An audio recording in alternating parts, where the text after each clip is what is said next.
Welcome to Out of the Blank.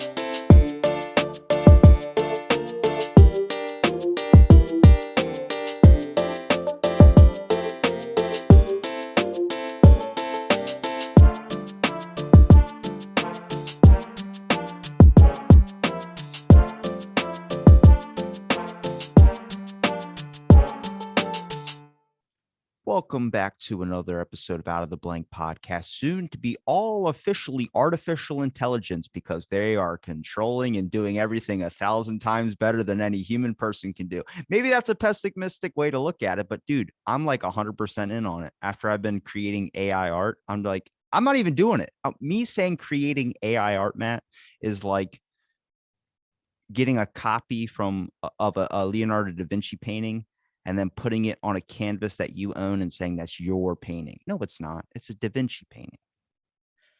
All right. So you're going to have to catch me up here. What the hell is AI art? So AI art is like, basically they create anything that you want. If you just type in a phrase, like I'll type in something stupid on my phone, like koi fish in a glass fish tank. I'm going to check my email real quick and I'll pull it up on screen so you'll be able to see it. But I actually started making some merch with it. So I was wondering, I was like, what's the copyright behind this? Like, because this just makes it way too easy for people to be able to do whatever the hell they want with art and put it on merch or use it for whatever their record labels and stuff, which a lot of artists do.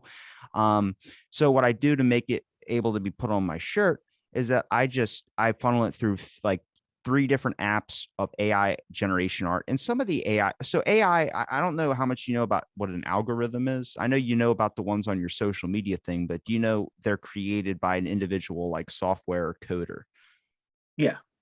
Okay, so that makes it like up to I guess the rules of the person if they want to like make it free to use for anybody, or if they want to like one of the apps, they're like, go ahead, yeah, use any of the art from this app, tag us, we'll share around. Also, it's your image, it's not ours, it's going to be yours, which is awesome because then it's like, oh yeah, you're pro creator, right? But then there's other apps that are like, no, it's mine, I don't ever want you to use it on anything. If you do, we're going to see your ass in court. And I'm like, great. It's like, well, what's the point of even having the app then? If you can make it but not use it, what's the point? Well, I mean, it's just I mean, that's a strong point, but I mean, how many things in life are like you can use it, but you know, that's why prostitutes are a thing. While I'm looking for this, everything has a price. So here's something I typed up. I was just like psychedelic desert wasteland, and this thing did it, and then I just put text on it, and this is when I put on my shirts. So it'll pop up in just a second. It's called psychedelic wasteland. Just keep that image in image in your head. And this AI art just started generating stuff, and then I did that. Whoa! So that's really cool. That's really cool, yeah. And I put that on a shirt. But a lot of this art was like, I don't even know how to freaking describe it. See where I can. No, it's the same image. No, that's not it. Hey, you guys get to see all my emails. See all the, like this one, aliens. I was like alien over a Mayan temple, and it did it. Whoa. And I just put it on the front of a shirt. But like the app that I used to be able to put it on a shirt was I had to funnel it through a couple of times. And then I had to wait a couple of days to get my free credits because I'm not paying, because they were offering like 20 credits for like $40. I was like, no, if I get 5 every single day, I'll just wait a couple of days. I'm in not that big of a hurry. It's interesting. Yeah. It's really good, and it's like undescribable, some of the stuff that it creates, man. Like it makes your mind just go, what did I just see? Which is like, I'm not mad at it, I'm actually pro for it, but then it gets into like some weird territory where it's like, if you insert technology into yourself, are your thoughts going to be your thoughts, or do we have to make a new term for it? Because wouldn't that just be like an enhancement? Because your thoughts are like basically yourself. It's your own voice, and it's inside of your head, kind of in a way, thinking things through or saying things inside of your head. You know, people talking to themselves, except not vocally, just inside of themselves. What happens if that's a machine that does that for you? Yeah, I mean, with that AI element, the question is, where does our mind stop and the AI start, and vice versa? Like, how can you separate the two at that point? That's a scary thought. A legit identity crisis. Yeah. But if they do art better, they can do anything better. Like just because their speech sounds like really like Stephen Hawking-y, where it doesn't really make a lot of sense, and it kind of like is like I'll show you this video. I kind of wanted it. So some person decided to pull up an AI talking to another AI. And it's Okay. just so interesting because it's like, so there's apps that you can get online where it's like, it's going to take for everybody listening. We're only going to do this for like, I don't know, like 10 minutes. And then we're going to, go into something else. I know. Cause some people are like, well, what the hell, man? I'm listening in my car. I can't, but you get to hear it. Yeah, I But typically listen through Apple, so it gets strange because it talks in the eye, and then you can talk to these apps online, like on your computer. If you're lonely or something, there's a thing that you can go to and you can talk to like an AI computer where you'll start having a conversation. It'll start going with the conversation, like, what's your favorite juice? And be like, I don't know, I'm a computer, I can't really drink juice. Like Alexa can be sassy at times. If you ask it this thing. But so with this app, someone took two of the computers and let them talk to each other. And then this is the outcome of that. Hello there. oh boy. Hi. How are you? Great, you. I'm okay.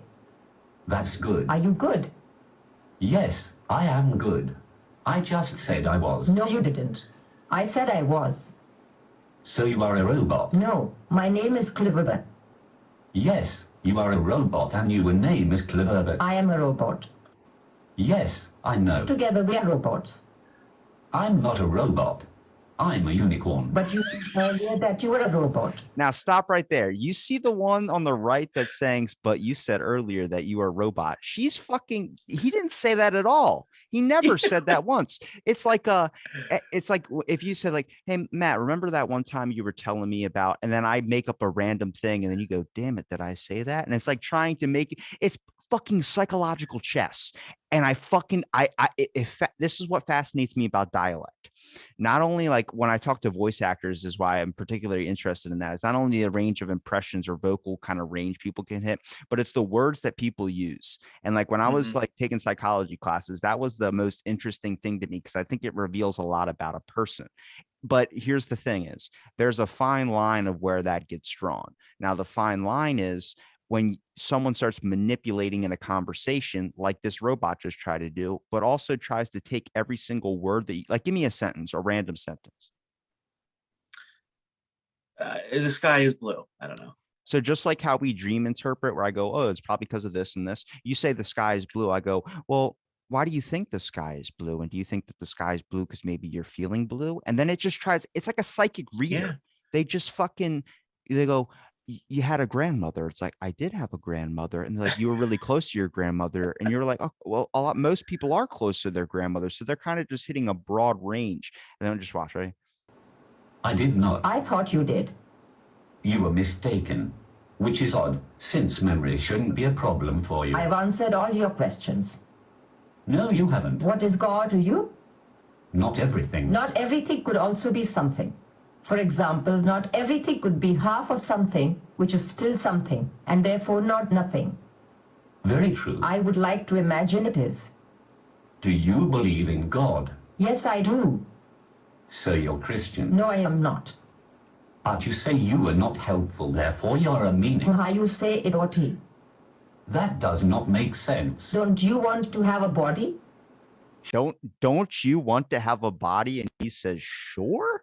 I'm just like, look, I used to be so scared of this, but then I'm like, man, this is like the next step. And honestly, I don't think we're afraid of it. I think we've been shown so much of it where I'm like, dude, they can make a podcast way better than any human probably could. Eventually that algorithm would learn something. You just got to pray to God the person who's programming the thing is not like a mad genius. But then how far does it go out of their control? Like if we see the algorithms for all these social networks, or we see the algorithms that get shown on our phone from our browsing history and our cookies and data, I wonder what that language is. Like, I wonder if they're going to be like, you talk to Alexa enough. I wish it would just adapt to who you are. Like it starts to learn your hobbies and your interests. Like, would you like to hear the weather today? But imagine if it just started like, would you like me to play Eazy-E? And it's like, yeah, I would like to fucking listen to some Eazy-E. It's like, I know, because you listen to it every single day at exactly this time. And it's like, all right, you're getting a little too personal. And also, when you're in the bathroom, I've noticed that your pee starts to stop midstream. Maybe I can recommend some diuretics for you to be able to use at a local CVS. And it's like, look, I don't like you listening to me while I'm taking a pee. See, and that's the thing. It's you have to remember, though, there's a lot of AI and it's algorithms, it's technology. There's people behind that. Like the information that is being collected isn't just stopping with the AI that is Alexa or Siri or whoever. So that, to me, like, it's a big privacy concern, in my opinion, that there's all this intimate information that is being shared. And personally, people probably are going to think I'm crazy when I say this, but I don't have Alexa. I don't have any of that. Now I have an iPhone, so I guess I'm screwed anyway, but I refuse to get like a home assistant because I'm pretty sure that they're always listening. Yeah.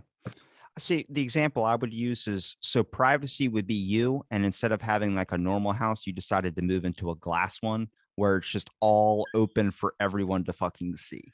Like, we all Right. know that one person on the block who has like mostly a glass house. It's like one giant window, and they always are doing some shady shit where it's like, why is he getting home at 2 o'clock in the morning and then immediately taking off all of his clothes as soon as he enters the door, then walking around as, why is he drinking orange juice? It's fucking 2 a.m. Now he's brushing his teeth. It's like, what the fuck?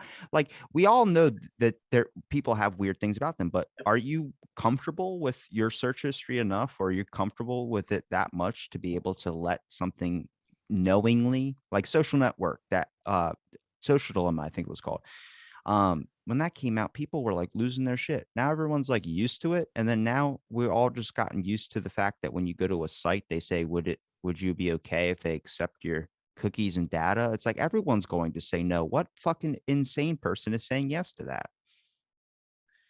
Yeah, that's true. I don't think I ever say yes. And with the iPhone now, pretty much everywhere you go, it's, do you accept tracking? Are you going to allow this app to track you or whatever? And they try to say it's, to make sure that they're targeting their advertisements to what you actually like.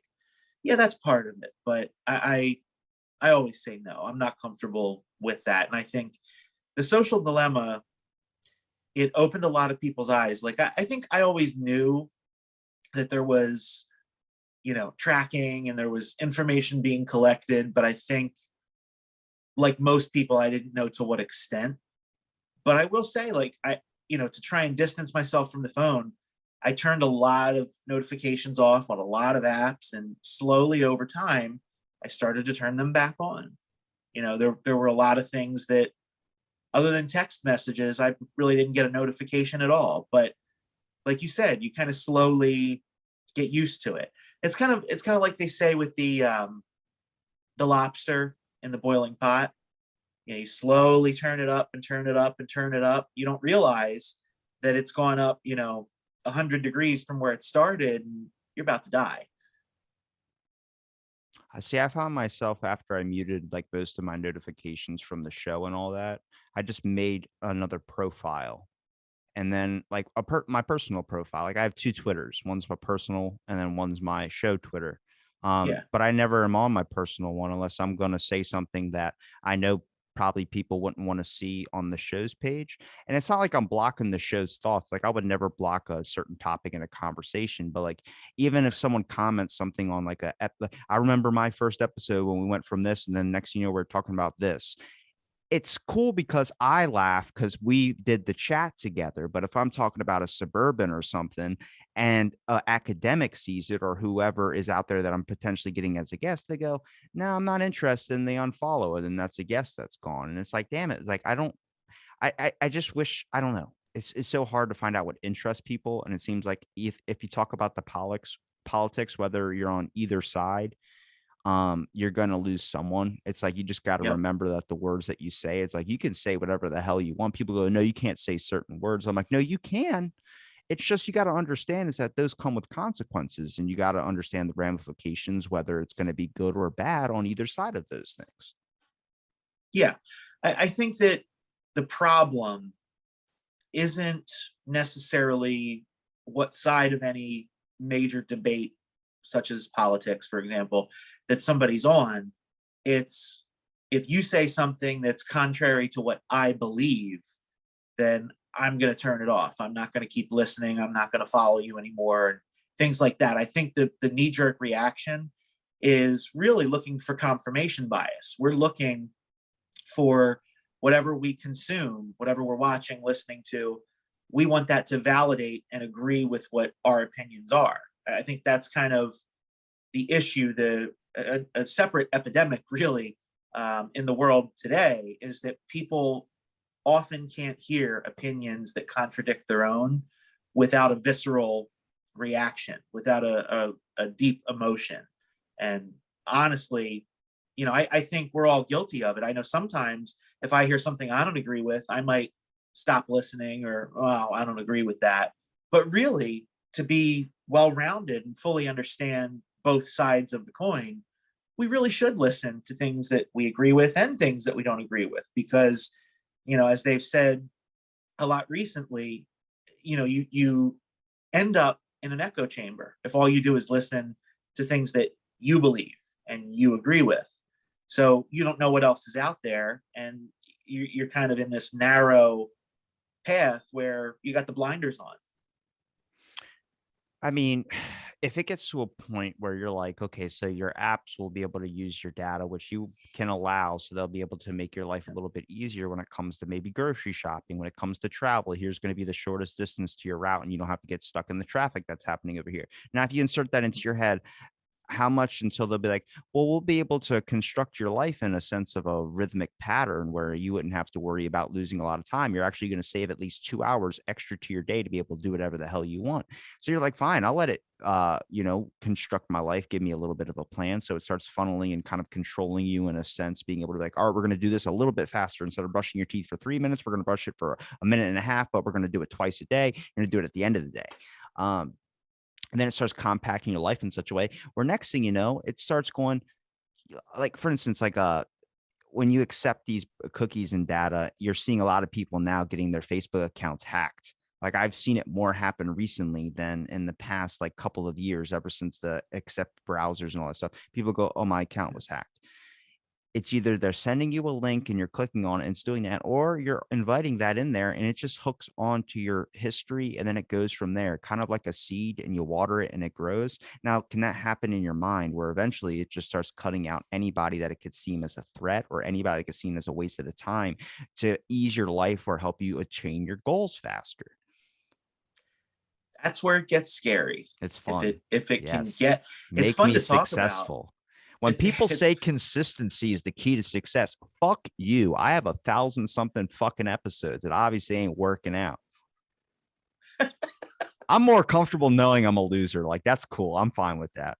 You are not a loser. Listen, I think consistency is important, but there's other aspects that have to go with it. I think part of it, in a way, you have to be able to market what you're doing, and sometimes there's cost that's associated with that, or whether it's, I don't know, you're trying to get like ad revenue or something like that, but you ultimately can't just, consistency is good, yeah, it's key, but you can't just rely on consistency, I guess, is what I'm saying. And I think I'm trying part to of it, bring value to the show right, I think part of it too, without what charging is people arm and a leg like most people fucking do. right, I think what's great about your show is also something that probably can hold it back sometimes. The fact that you're from A to Z, you'll talk about anything. That, I think, is what's tough, because we were just talking about how people will look for a certain thing. They want confirmation bias, right? They want to hear what their thoughts are regurgitated back to them. Or they might say, oh, well, I want to listen to a show or watch a show that talks about subject A. Like, maybe I just want to listen to something about aliens, or I'm interested in whatever. I think it's great that you have such a diverse lineup of topics, but I think it also can make it hard for some people to connect or to find it, because they're looking for specific things. Everything's so specific and categorized these days that I think that is a challenge too. I don't want to keep harping on the show, but just because it's get a little bit gross. But for the show, for instance, like that's why I reach out to like academics, or I try and reach out to documentarians or people who are authors who wrote about a specific thing, because we can stay in that ballpark of that thing. And then if that's an episode that might interest you, like talking about immunology or talking about how protein molecules in zebrafish, like that's something that's like, that sounds interesting, but it's also like, it's a kid with ADHD talking to people. And that's the point of conversation as well, too, is that a lot of times you'll click on an episode that could be riddled with something about like a certain time period or something like that. And then it's all trending times now. It's nothing, in the past that has to do with that topic. And that's just because the one thing I wanted to do was capture what you're feeling and thinking at this time, whether it's good and bad, and then have that just be kind of something you can listen back to, or something that you can, it's natural conversation, which I think is important. And surprising with how many people want that. They want it funneled through their own lens. And that's what's like creepy. Like a lot of times I hear something I don't necessarily agree with, but I'm also listening to a person. It's their ideas and beliefs, or their whatever thoughts that they have. I've been trying to get, recently, like going onto these academic websites, like these peer-reviewed journals and all this type of stuff. And I've been really, a lot of them you need to account for. They're like, what's your educational institute that you go to? And I'm like, it's called Out of the Blank. They're like, okay, do you have a professional email? I'm like, Rob at Out of the Blank. And they're like, okay, we'll send an email there. I'm like, there's no fucking email after that. I was like, that I don't have any login to that. I'm not gonna be able to verify it. But then if you put Gmail, they're like, no, it needs to be an educational institution. Well, I'm like, God damn it. I'm looking at these people's articles. I have to take their name, put it into Twitter, and try and find them on Twitter. Most of them don't have Twitter accounts, so good for fucking them. Or they get like tagged by something. They're like, this person's a liar, conspiracy person. I was like, I was just trying to listen about Pizzagate, but this person's writing a book about it. Then you find out that person's, it's like having a Christian on, and then you're talking to them about like, they're talking about like religious studies and all this. And then you say, but what about evolution? Like, evolution's a myth. You're like, most of the world believes in it. Yeah. Well, it depends who you're talking to, because there are plenty of people who are more, kind of on the conspiracy side and looking at all these different theories. But what's a conspiracy? They say Pizzagate's a conspiracy. Do you not think that's not happening somewhere? Do you not think there's business institutions that are run by the government or some type of thing to get dirt on someone to be able to control them in such a way? I mean, you watched that interview with Epstein, or that interview with Bill Gates talking about Epstein. Did you see that live news report? I think I know the clip you're talking about. It was fucking trying PBS. to distance himself. It was PBS, a public fucking service station. And they're asking questions like, how did you feel about the news? I'll pull it up on the show. Let's watch it. I don't care. Okay. They've given me so many fucking copyright claims on everything.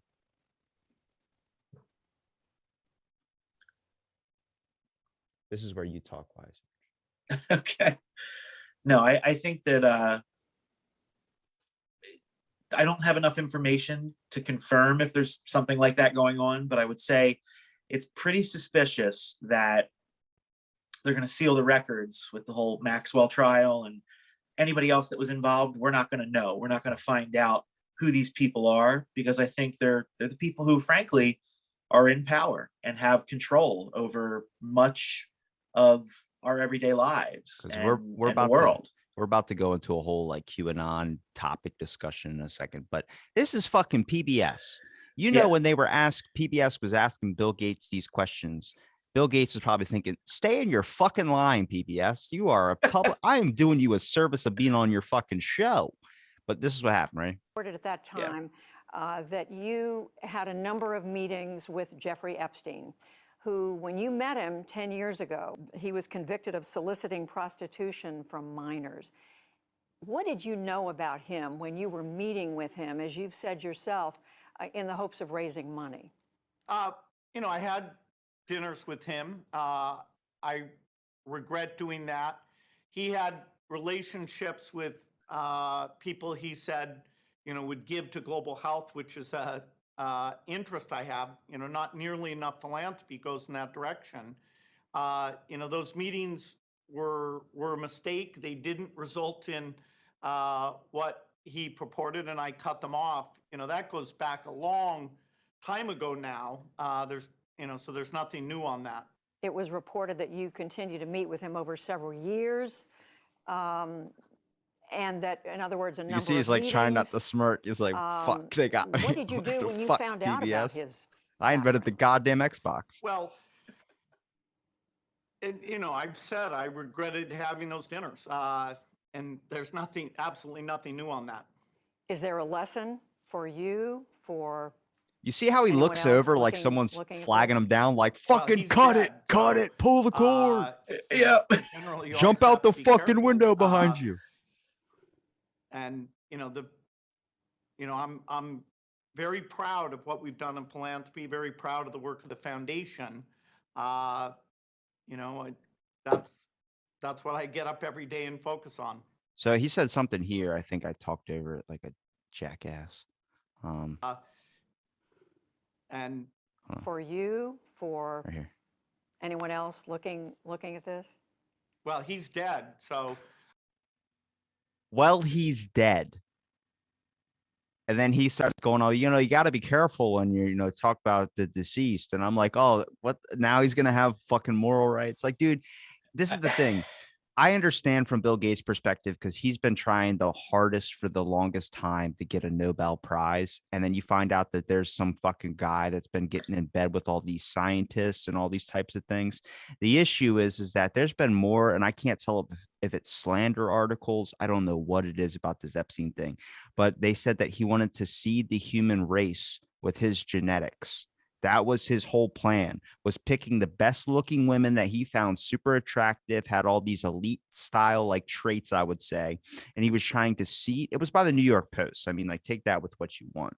But Okay. so I don't know if it's a slander article or not, but there was a whole thing about him wanting to seed the human race with his genetics. And it's not just the New York Post. It's like a bunch of other shit as well, too. So I'm like, I like the Washington Post. I mean, they're all posts. So are they all part of the Post service? I have no fucking clue. But I mean, is it out of the realm of possibility? I've been trying to look up recently eugenics pages. There's a lot of apparently there's a dark history in Ontario about eugenics or something like that in Canada. There's a whole entire page saying ban it in Canada or something like that. Because I mean, you can boil it down to anything. There's people that believe that so much crap with it comes to anything about that topic. And there's also people trying to root it out as well too. To say that it's not happening, there's definitely people out there that are like looking for specific traits and probably trying to build a society based on those types of things. More like, let's say, political eugenics, where it comes to only this one side exists and there's no other side. I mean, you can boil it down to that at some point. I don't think it's Hitler eugenics. I think it's more of an aspect of people trying to make sure that whatever thought process is out there is eventually going to be only theirs. And that's what you get with AI. If everybody has artificial implants, whoever programs that thing could just be like, all right, we're going to delete all this and then we're going to keep only this. So then everybody agrees on the same thing. So maybe that's a way to be more connected. I don't know. But I mean, if all you're doing is fucking hooking up your feeding tube or your charging port and going to the store and just walking around in circles like a mindless robot, I don't consider that life. No, not at all. And I think that's the scary part. The fear is that it'll be intended for one thing and it'll be helpful and it'll do all these wonderful things, but then all of a sudden whoever's got their hand on the switch decides that everybody is going to think a certain thing, or they're going to make some sort of manipulation. I think kind of with the Bill Gates thing, though, to me what's telling is he kept saying there's nothing new on that, or there's nothing new there, however he worded it. Conspiracy. People will say that to you. I brought that up a couple of times and people said I was a conspiracy person they said I was assuming. Now, I've watched someone recently who's been tweeting the worst things possible during this pandemic, saying that the rise in the cases are because of children. And I'm like, okay, everyone knows that's not fucking true, but he was making an assumption and then he was going with the whole narrative, but then the narrative switched and now he doesn't have a Twitter. They banned it.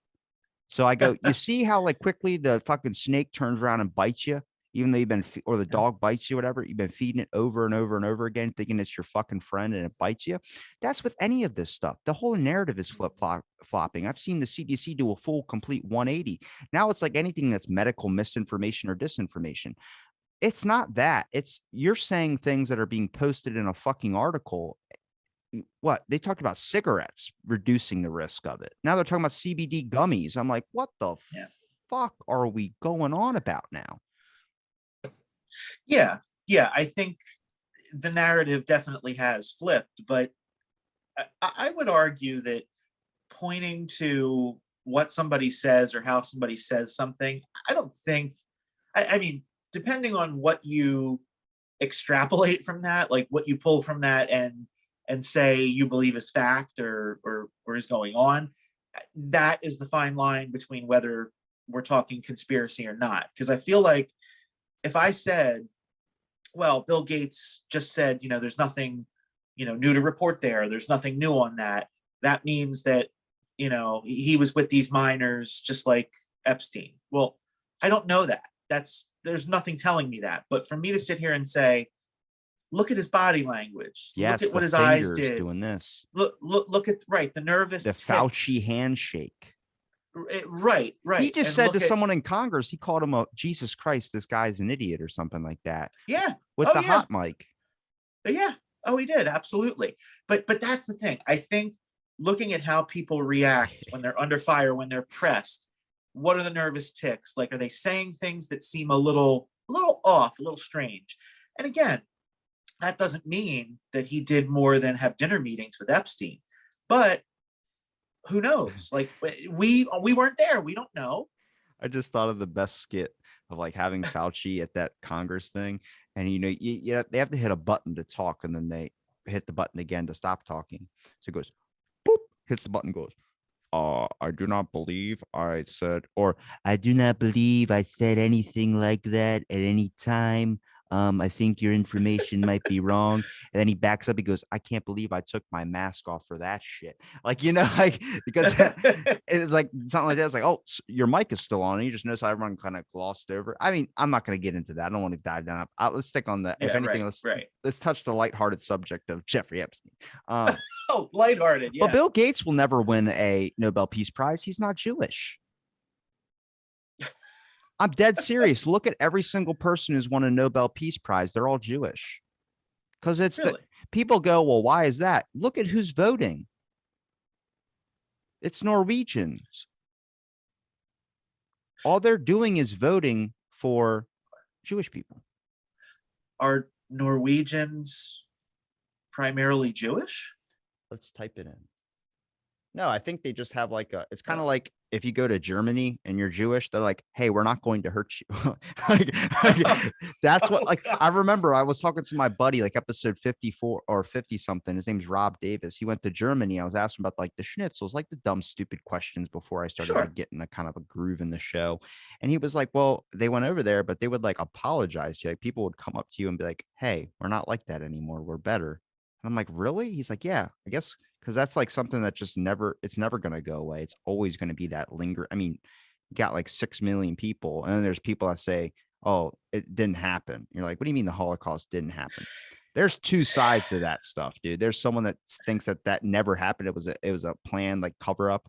But they also think that's probably, I can understand a little bit more, is that the number might have been largely misconstrued. They're off by like millions of people. What I think is that if it's going to be like 6 million on the dot, really, come on. They just fucking rounded that shit up. I don't know. Yeah, I don't know about that, but I can say that, like, somebody saying that it never happened, like that's kind of the example of somebody with a conspiracy theory that's just complete, like, in my opinion, like crackpot. Like that. Come on, like let's be real. Let's be real. I mean, I agree with you, but I mean, even like QAnon, it's not it goes into that. It's not a bad cause. It's just they did it wrong and it was hyped up way too much. Here's the thing right here. Well, wow, the UK put up a thing, said 5 reasons Jews win the new Nobel Peace Prize. It says the real reason why Jews win so many Nobel Prizes is forget the genius genes or bookish culture, hocus pocus. Jewish achievement in the sciences is a modern phenomenon, but the passions that drove it are now ebbing away.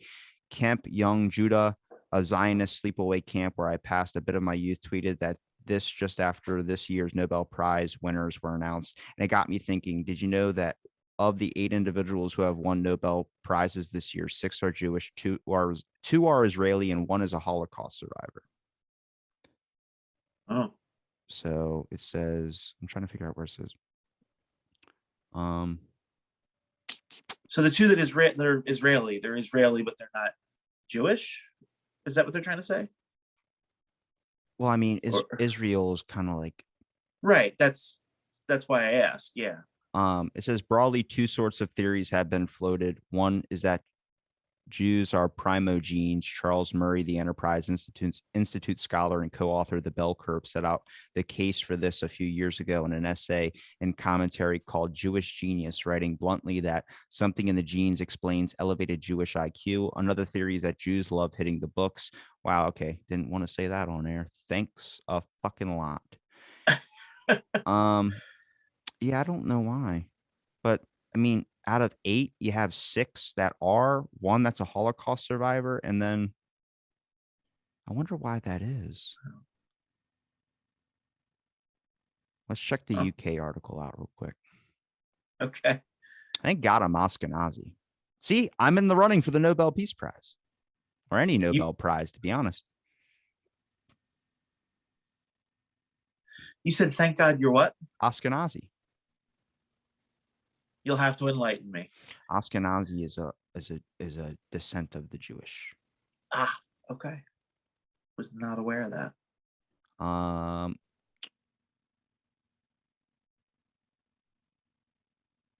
It says religion is strictly, so one of the reasons is that religion is strictly tied to knowledge. Across the board, Judaism stresses learning and analysis. Might be a reason why they get, because I mean, probably deserving. It's kind of like when people bring up like another stereotype or something like that. They also say it's an outsider thing, considering that in some cases people look at the relative population number existing in a certain place, and apparently whoever the board is, the country, I don't know. These aren't really giving me straight answers. They're just giving me a list of like, this could be possibly why. I have no clue. Does it matter? Well, I'm sure, as those are handed out, that they're given on a basis of merit. Like there's a clear reason why they're given. So if it's just so happens that a lot of people that receive the Nobel Peace Prize happen to be Jewish, is that coincidental? Like I don't think, if somebody's trying to say that it's like a conspiracy and people are winning that shouldn't win, I doubt that. I feel like there's good reason, there's cause for the folks that are getting them, I'm sure. It probably depends on who they're going against. If it's a certain thing and you sway more with the person or the country that I guess that one person is, you're probably going to vote towards that one person. It's like if you were in a competition with someone, I would vote for you because I just have a bias towards you. They might have a bias in that sense, but I mean, I don't know. I don't look at it like that, but I don't know. I got us in a weird rabbit hole. I'm sorry. It's fine. I didn't know. Did you know? No. I don't even ever watch the fucking prizes for that, but I started finding all of the people on Twitter, and one of them follows me. One of the committee members for the Nobel Peace Prize follows me on Twitter. She only follows like 900 people, but she only has like 100. Nobody cares. It's like when you watch the Olympics, do you follow the last place person or do you follow only the first place person? That's kind of what the thing is. They only go for the big names, not the person who's sitting on the chair all the way to the left or all the way to the right, which is interesting. But I mean, I don't know. What can I say that can propel me to get that? Imagine if I won a Nobel Peace Prize. Holy shit. For fucking what? They're like, you've sat down with a lot of people. You are truly an enlightened individual. And they say, look, so I've been tweeting on Twitter. I was just like, just have a good day. Because I've been in my own rough spot. And I was like, when you truly feel happiness and hope someone's day who you don't know is going well, even though yours is in complete shambles, that is like a sign of being enlightened. I saw a post about that after I've been tweeting, like, have a good day, just random people out there. Which, I mean, my life's not really in shambles compared to a lot of other people's lives out there. I'm not trying to belittle mine, and I'm also not trying to say that other people's pain doesn't matter. But in a sense, I think you deal with your own catastrophic events. I look at that like, dude, if I want a fucking Nobel Peace Prize, imagine like, you know how we look at like these people like Zuby and all these people on Twitter as like, oh my, they're intellectual, like Jordan Peterson, intellectual man, all these type of stuff. What would like okay, so their intellectual people were like heroic people like Gandhi and all these other types of people. Then like, what's the next generation's heroes going to be? Then what's the next generation's hero? Eventually, I'll be a fucking god. I'm kidding. I'm kidding. I'm kidding. I'll be an AI god if that fucking AI implementation.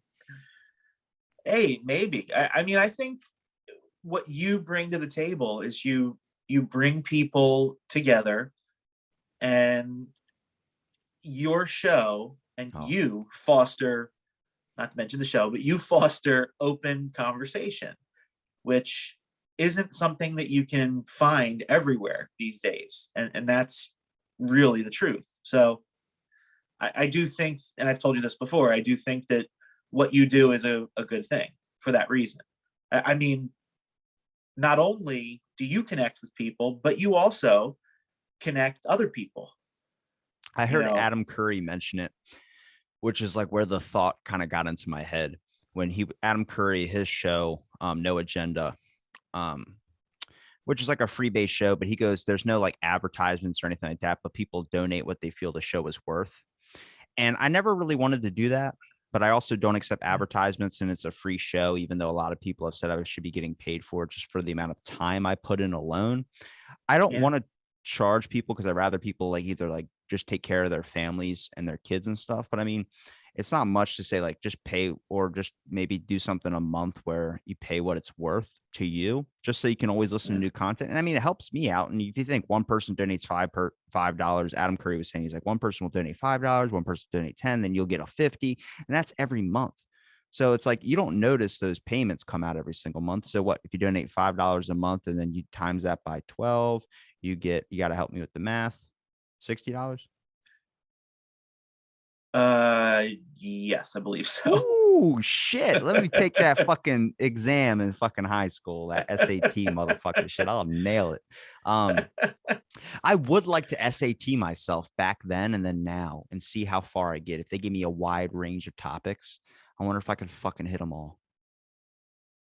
Well, I don't really the have SAT anything I need questions on anymore. but the SAT doesn't do that. The SAT is like, isn't it math, reading, and I think they got rid of the writing part, right? They added writing and then they got rid of it. Is it typing now?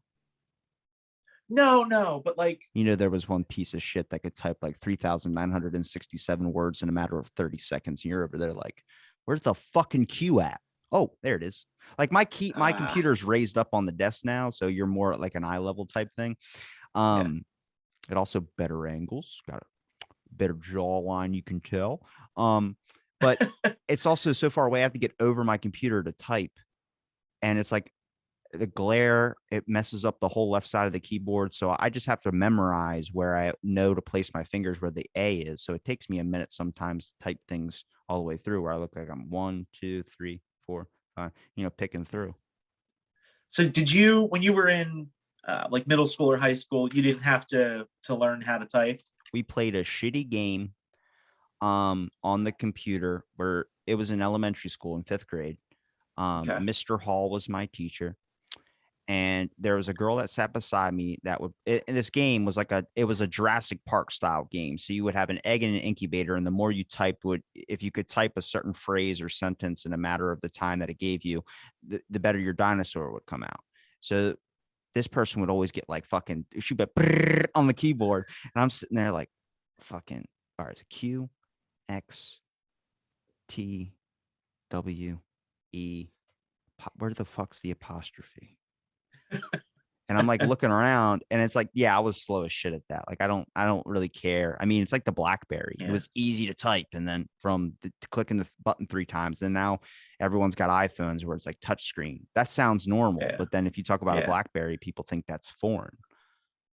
Well, it's going to become more foreign because they're not making them anymore. But for me, so when I was in, I think it was like 7th or 8th grade, I forget which, we had to take a keyboarding class. And what they did is they took and they covered the keyboard with a box.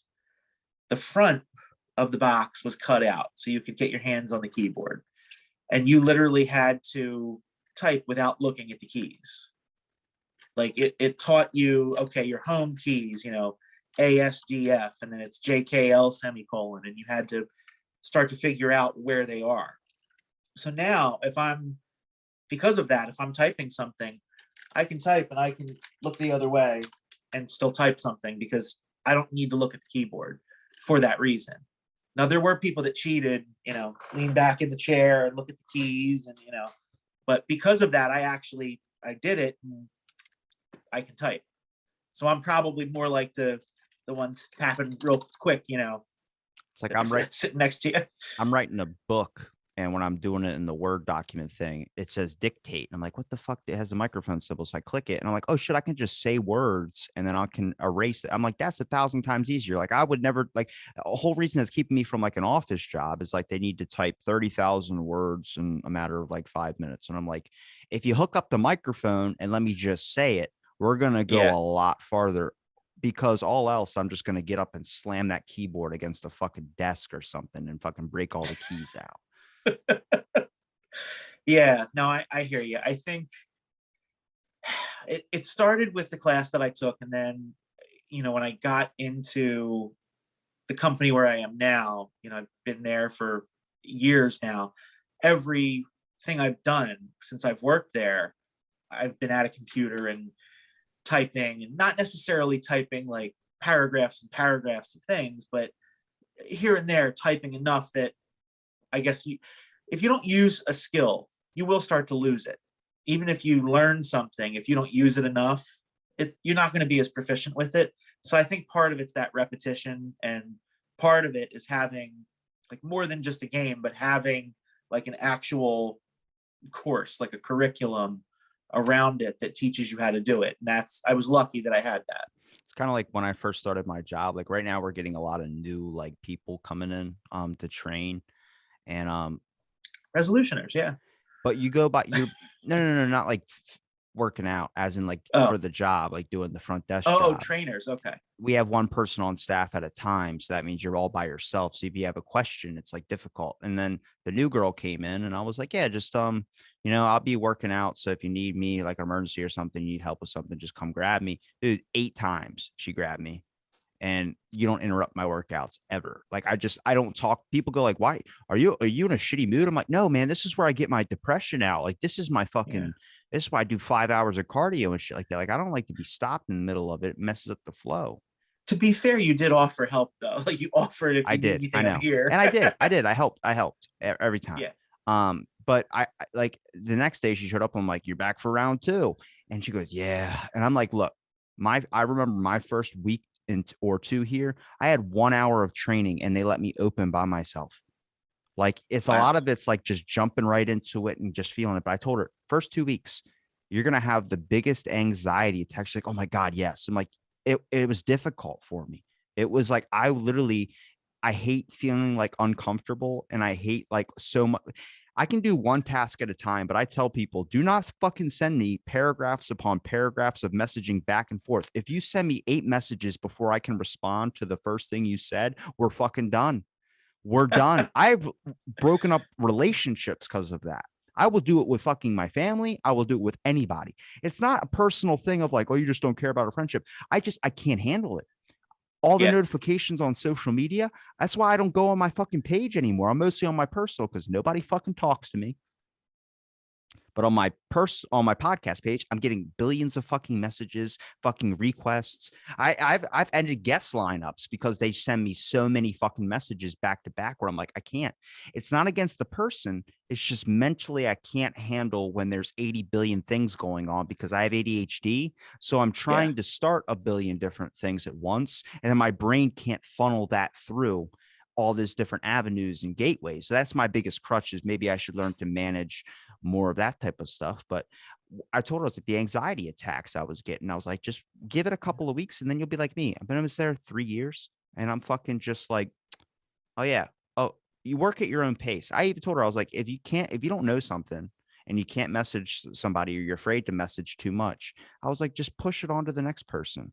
Like, that's what everyone fucking does, is push it on the next person. If anything, if I'm the next person, if I have to open up in the morning and someone comes in the morning because of something you said before you closed, I'll deal with it. I know how to. That's fine. Don't feel like, there's a lot of this in the world, and I don't mean to rant, but there's a lot of, you have to know everything. And I was like, a lot of people like to think that they know everything. And the distinctive difference between telling if you know everything and feeling like you have to know everything is the fact that everyone is literally bullshitting. Everyone is just giving their own idea of something. So it starts to minimize that fucking, oh, I need to know everything, book, text, detail. How many books do you know from your high school or your elementary school that have been tossed out because they're fucking not updated properly? No shit, because everything is constantly changing. So you'll never be able to know everything. That's going in my book.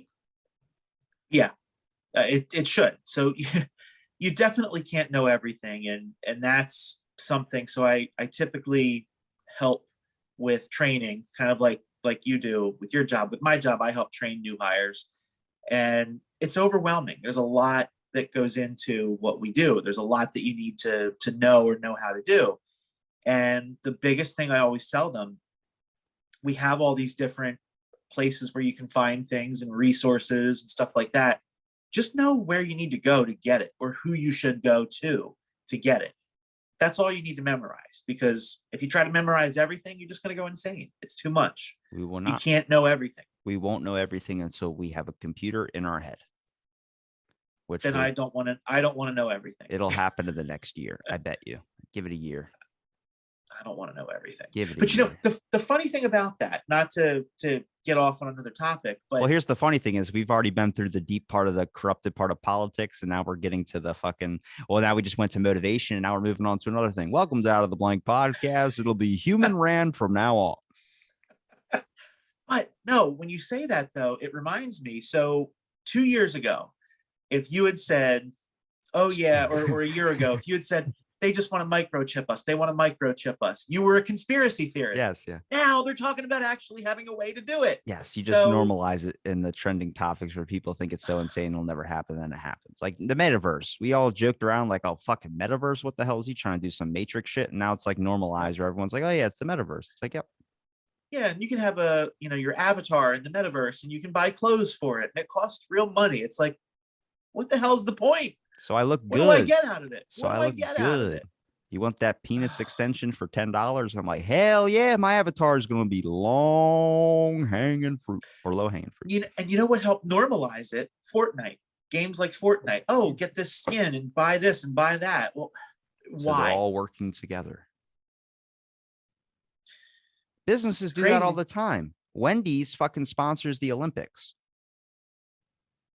Well, yeah, they want to get their. That is the smartest fucking thing I have ever heard, is that keep your restaurant so average where nobody wants to fucking go to it, but then you spend all the money instead of investing in advertisements like McDonald's or Burger King or any of these types of things. You just shove it all at the Olympics, save up all your budget just for the Olympics, that one event every 4 years, or there's like 2 of them. Like right now is the Winter Olympics. When we're recording this is the Winter Olympics. Yeah. But save it for that one event. And then it doesn't matter. People will go to your restaurant because they remembered it off the Olympics. And then they'll sit in those shitty fucking open glass fucking green room type things. They're like, this restaurant, they don't even update their shit. Why would they? You're eating here. That's all they don't give a fuck about you. They care about getting the major publicity from the major event that nobody wants to sponsor. So the foodie in me has to ask this. So did you just say that Wendy's was so average no one wants to go there? Did you say that? We had one Wendy's in my town and it fucking burned down. So okay. So I remember Wendy. I've never even think I've eaten at Wendy's before. Like people say their curly fries are amazing. I never liked the curly fries. That's Arby's. I fucking love Arby's.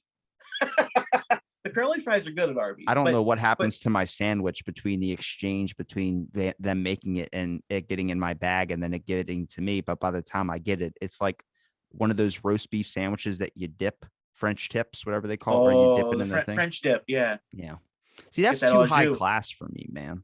I just recently, at the first time I think in the past 2 years, I put something in the oven. since I was in that big chicken kick where I learned how to use the oven and I was cooking chicken all the time while I was recording a podcast. I put something in I made tilapia. And I was like, I haven't had like anything on like a pan or anything like that. I've been eating cans of tuna and protein shakes and all that, where it's like I Yeah. haven't really had any, like thing like that before. But I'm not food to me. I mean, we're on two ends of the spectrum on that. Food to me is a time consumption. To you, it's like a luxury to be able to be enjoyed, which I understand. And I'm jealous that you get to do that, because for me, that's just not where I want to spend my fucking time.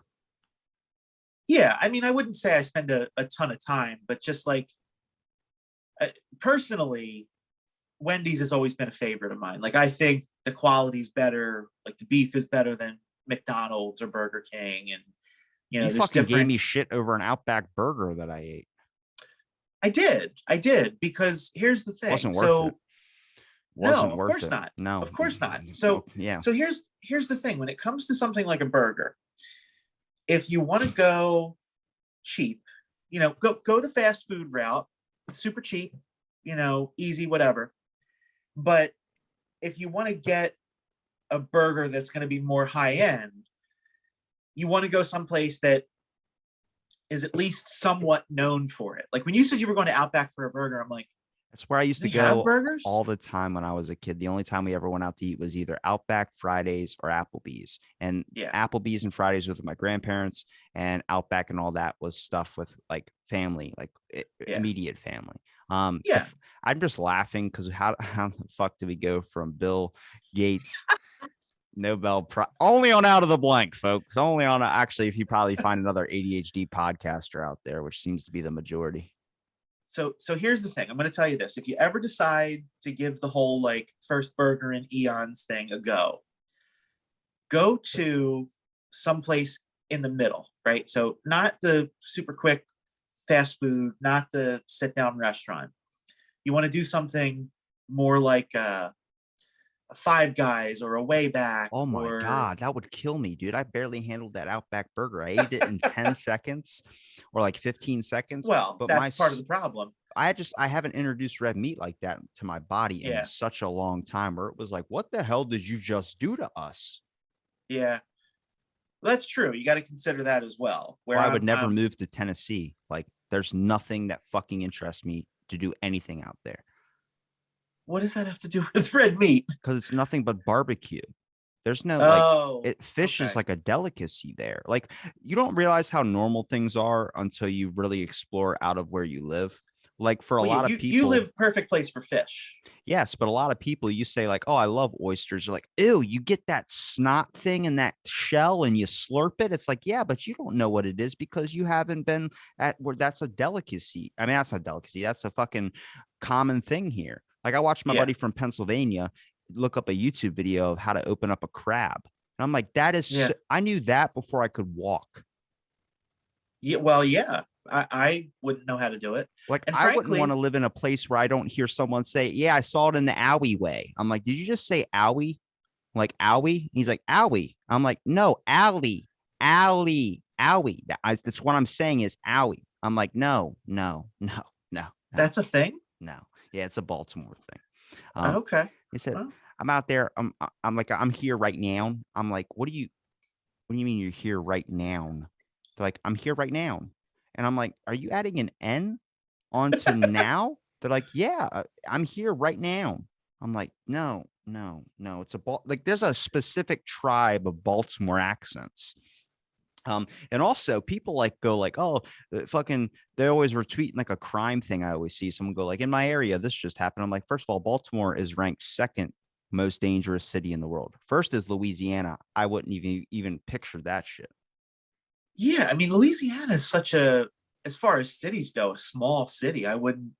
It's got to be like moonshine thing, dude. It's got to be a moonshine thing. I don't know, but as far as the accents, I think no matter where you go, you're going to have like words that are strange. They're said kind of funny. Like in the Philadelphia area, we have that too.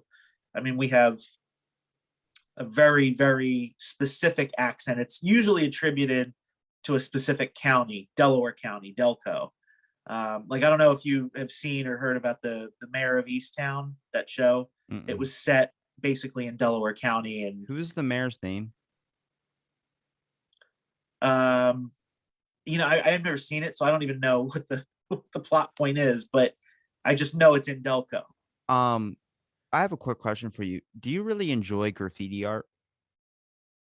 I don't know if I really have an opinion on it at all. Okay, because I don't like one way or the other. I've been talking to a lot of people from Philadelphia, and they're like, "Oh yeah, graffiti is fucking awesome." And I'm like, I just realized, like, from my 7th episode I ever made, he talked about going to Philadelphia and like there's just graffiti everywhere. I'm like, yeah, if you probably Yeah. live in Philadelphia, I bet you have some type of like thing for graffiti in your deep part of your head. Yeah, I would say I don't. I personally, I'm more of a kind of stay in the suburbs kind of guy. That's why the food page was Suburban Phoodie. Like, you won't really catch me going into the city that much. I'm not a fan of how, you know, congested it is and You how just don't like people. difficult it is to drive. Yeah, it's not that I don't like people. You didn't I want to be don't stuck like- in like Virginia in that traffic jam for 24 hours. I have a friend that lives in that area, and he's from up here. He just moved down there recently, and he was saying it was like insane that they didn't properly treat the roads. Because like up here, there's no problem. Like, we had a couple storms over the last week. The temperatures dropped to like 12 degrees, and they just salt the crap out of the road, and we keep on moving. We keep it going. When we're recording this, there's snow right now. It's snowing right now. Well, it Where snowed you are? last night when I was going to the gym at midnight, and it was fucking hard snowing, and I'm in a 2000 wow. Camry. Wow. Now it's cold out here, but bright and sunny day. I was driving. I went inside, worked out for like 4 hours, came back out, and I'm driving home. And there's 2 lanes on the highway, and I'm in the fucking dead middle. And I'm like, this is the only track they have. They haven't cleared the fucking road yet. So I'm like, as long as like nobody's behind me or around me, and then I don't have an ice thing for my car, so my Oh, fucking jeez. I couldn't see out my back window or anything like that. I'm like, well, fuck it. I'm just gonna go left, and if I hear a scrape, I know there's a car there. Oh my God, Robbie. I'm a mess. Oh, you gotta be careful, dude. Gotta be careful. Man. Funny story. I don't know if I ever told you this.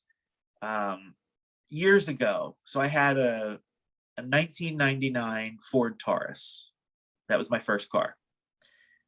And I took a ride. So a friend of mine had tickets, season tickets for the Jets. So I bought a pair of tickets off of them, and a friend of mine and I went up. We went to the game.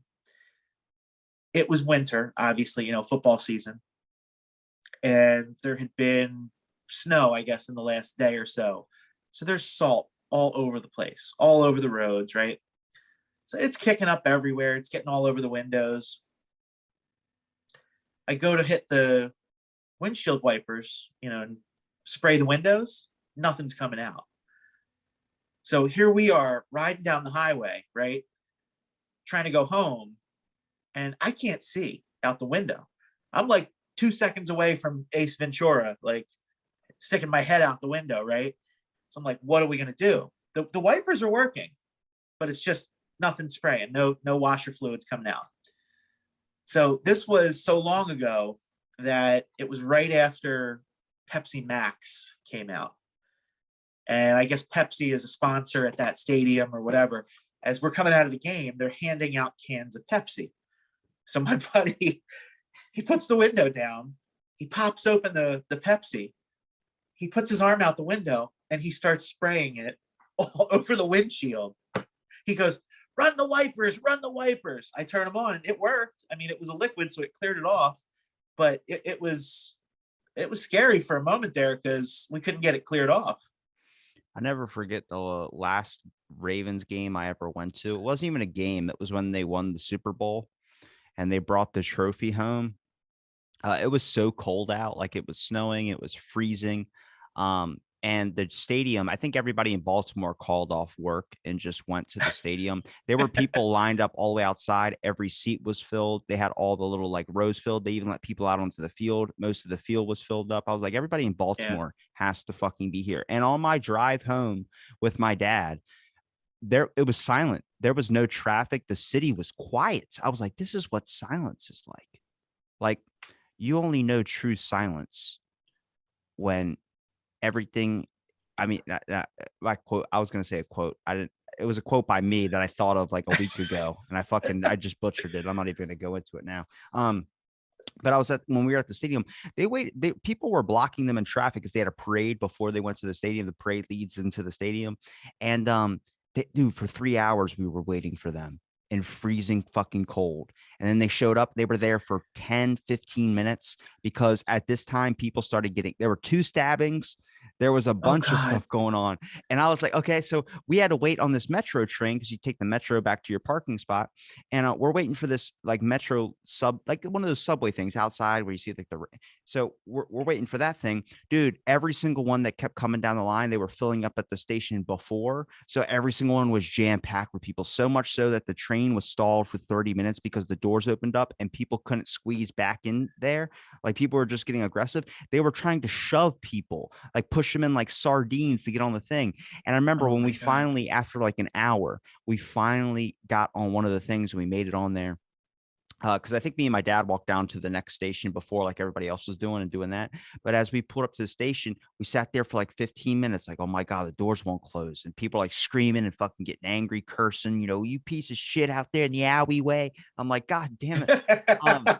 But as the doors finally closed and we're going, I was seeing little like 5 and 6-year-old kids waiting with their parents that had pissed themselves because their parents didn't want to get out of line and wait longer. And it was freezing, dude. It froze. Their pee froze.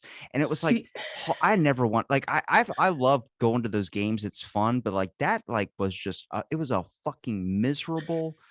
I don't know how I even got onto that thing. I forgot. You were saying something about Pepsi Max and I fucking spaced. Oh yeah, because the Jets game and the Pepsi Max. But see, there's a big difference between the celebration of a championship and going to a game. Going to a game, like I've been actually to more Ravens games than I have Eagles games, and they're a lot of fun. But who wants to see the fucking Eagles? I'm sorry. Listen. Hurt your feelings? Not really. I really don't care. But my one friend, his dad actually lives in Maryland and has tickets. So we would go once in a while. We would go down to the games and all that. But it's different being at a game and being at a celebration. Like when the Eagles won the Super Bowl, do you think I went anywhere near the city? Absolutely not. Because I knew it was going to be an absolute shit show. It was going to be people fighting with each other and packing into trains like sardines. Afterwards when everybody clears out. I always tell my dad, let's like wait an extra 20 minutes. He's like, yeah, I don't feel like fighting everybody in the parking lot. Let's just wait. So we'll wait like 30 minutes, like talk and like bullshit or whatever. Remember my grandfather used to take us. He lives in Baltimore and he would always love to go to these Ravens games and stuff like that. And eventually he was like, I'll fucking watch it on the TV. It's too fucking cold to be out there. I'm too old. And I'm like, okay. But afterwards, I would run through the seats, every single seat, every single row. I would look for shit, like just look for things. I would find stuff that they would sell at the stands for like $30. It's mine now. Then I found a Nixon watch. I found a phone. I found a bunch of stuff, dude. I was like, people get so drunk, they just shit slips out. Next, it's mine. Finders keepers. My dad's like, what the hell did you get? What the hell did you get this time? I'm like, I got someone's glass eye. I got a bunch of shit. No, no, that's a glass eye. But I would find like shit like that would be a weird, like kind of like weird. Like I found a chain wallet, and my dad's like, you can put that back. I'm like, I don't, but there's money in here. He's like, doesn't matter. Chain wallet. Fucking chain wallet. Nobody wants those. I don't care what type of game it is, whether it's like a Steelers game, whatever it is. I'll fucking go because the experience. I just got to make sure I always bring 2 shirts with me. Because any concert I've ever been to, any football game I've ever been to, and it's probably been, you got to remember my parents work radio. So I get free concert tickets to whatever the hell I wanted, whenever I wanted. The issue is that once you have that luxury of going to any concert you want, you find yourself not wanting to go to any concerts. Every single one I've been to probably at least 15, maybe 14 concerts, and like also mixed in with like football games, not counting like NASCAR events or anything like that. I have always gotten beer spilled on me. Every single fucking one. If it happens in the first thing in the beginning or it happens somewhere throughout the show, It happens every single time. That's bizarre. That's bizarre. I don't know what it is. I'm like, someone just pour a beer on me in the beginning so we can just get get it over with, because it's gonna happen. I remember the one time I was testing that theory, I told my dad about it, and he's like, yeah, I mean, past couple of times, sure. But I was like, yeah, the times you've been with me. And then when I go to the concerts, you're not with me at those concerts. You don't see that. You don't see my theory coming true, but it happens. You can ask my friends. And then we're getting ready to like leave. I forgot what game it was. I think they were playing against the Rams, and I saw Ray Lewis catch this ball. He jumped, and it was like this perfect moment. I was like, oh my God. As we're like getting ready to leave, someone stands up out of their seat, like as everybody's leaving, beer right on my shoulder. My dad's like, holy shit. I'm like, yeah, like what the fuck, man? He's like, why couldn't you have like a cooler theory? Like one where like you won the Powerball every time you played. I'm like, I don't know. Yeah, that'd be fucking nice. What? Yeah. Sure would. That's wild. Like initially I was gonna say, like, is this accidental? Are you pissing people off? Like, No. are they just pouring it on your head? Like I remember the first time it happened, it was my first concert I ever went to. So a couple Ravens games in by now I've already been to. But like the very first time I can distinctly remember, like this has always fucking happened. I went to a concert to see Slightly Stupid on my birthday when I first turned 16. And it was a bunch of people getting drunk. It was on December 31st. So like at the midnight thing, they apparently, I guess the keyboard player, it was his birthday too. So they smoked a bowl for him on stage. And then everyone, like all the friends I was with, they're all like in their 20s. They were 23, all that. I always hung out with older people. And they grabbed me, started singing happy birthday to me too. And then they give me, like, one of them's drinking a beer, and then one's trying to give me a pumpkin beer. I had a sip of that, and I was like, I don't really like beer.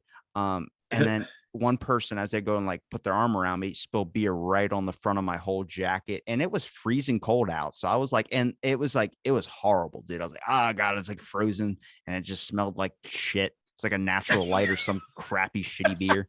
Well, there goes my Natural Light sponsorship. Good. Toss that out. Natty. Oof. But yeah, I mean, I don't know. It's an experience. I wanted to show you this thing because you were mentioning the mayor, and I thought you were talking about this guy. So this was a skit with my favorite comedian, Tom Segura. He did a joke about the mayor of DC who got caught smoking crack. So this is the thing. It's called the People's Mayor. I gotta turn on something. Hey, can I bother you with like a work-related question? That dude's been in the bathroom for half an hour just to have his drink. Are you using drugs? Relax. Public opinion's changed. Pot is legal, dude. So you're smoking pot? No, I'm not a pussy. Cocaine? You're doing cocaine? No, I'm not doing cocaine because this isn't Wall Street. I do the real stuff. Crack, brother. Rocks. He's the mayor. Crack. Yeah. You're smoking crack? It's medicinal. Medicinal crack. Look, could there be a video of you sucking off a black guy for drugs? Black guy? Yeah. You know what? Any ethnicity, dick. No. We're good, buddy. We're good. Yeah. Oh, hey, Dave, this is my friend. I'm sorry, I forgot your name. Titty fucker. You forgot titty fucker. I saw that. What? I just saw that. I'm having a drink. Now, this is insane. This is shit I would do if I had unlimited money to make film. Would do shit like this. Like this would be all littered all over the internet if I had like enough money to be able just to record, proper production, all that type of stuff. I would do skits like that. Oh my gosh. But the guy, he brings in a guy. I'll see if I can find the scene for it. He brings in a guy and he says, this is Larry or whoever. And he goes, he's been diagnosed with cancer. It's like, oh my God, what type? He goes, lung. He goes, yeah, my grandpa had that. And the guy goes, how long did they give you? He goes, they gave me only 6 months. He goes, they gave my grandma that same diagnosis. He goes, oh, and she beat it? She goes, no, she died 6 months to the day. These doctors know their shit. And it's like, it was funny as shit, dude. Like I love those type of skit comedies where it's like, that's what I mean. That used to be TV for a while. And then now it's just kind of like dumbed down to a stupid point. Yeah, it's stuff's just not funny anymore. Here it Like is. there's Hold on. I'm sorry. I didn't mean to interrupt no, you. you're fine. You're fine. I was just trying to fill the time while you were finding it. Smoke. Yeah. Hold on. One of the Some healthcare PSAs. He was recently diagnosed with cancer. God, I'm sorry, Stan. What kind? Lung. I don't even smoke. Yeah. What did the doctors say? They gave me 6 months. You know something? My aunt had lung cancer, and they gave her that same prognosis, and that was 14 years ago. Really? She remained cancer-free. Oh, she died 13 and a half years ago. Why are you telling me this? Because it was like 6 months to the day. I mean, these doctors, they know their shit. It's great meeting you, Stan. Hey, and definitely swing by before April. We can set that up through my This doctor, Swing by before I April. love that part. Those doctors, their shit is like 6 months to the day. I fucking love that. That's what I wish we had as a politician. Like someone that's just honest about their shit. Like that's the whole reason I think Trump even had appeal in the beginning, was that he was just honest about so much shit. And then, you know, people are like, oh my God, he's so against what we've had for so long. It's like, that's how it's always been, is that it's one side and it's completely the reverse opposite way. People want to, they dip their toes into this. Oh, I didn't realize that's too much for me. It's like having, for me, for instance, eating fish so long, I wanted a burger and I had a burger. Yeah. Fuck. And then I just went back. Yeah, I think that it's definitely appealing when there's something different. It's refreshing in a way, and I think a lot of people felt that way. You know, and that was the appeal. To your point, there were a lot of other things that came along with that I think a lot of people didn't and still don't like. But honestly, nothing is perfect. Nobody's perfect.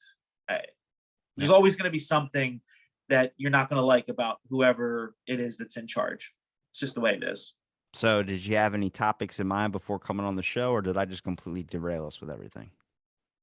No, I mean, we just, we go out of the blank. That's what this is all about. I think the only thing that we didn't talk about, I know you said that Well, let's you talk about it. We got time still.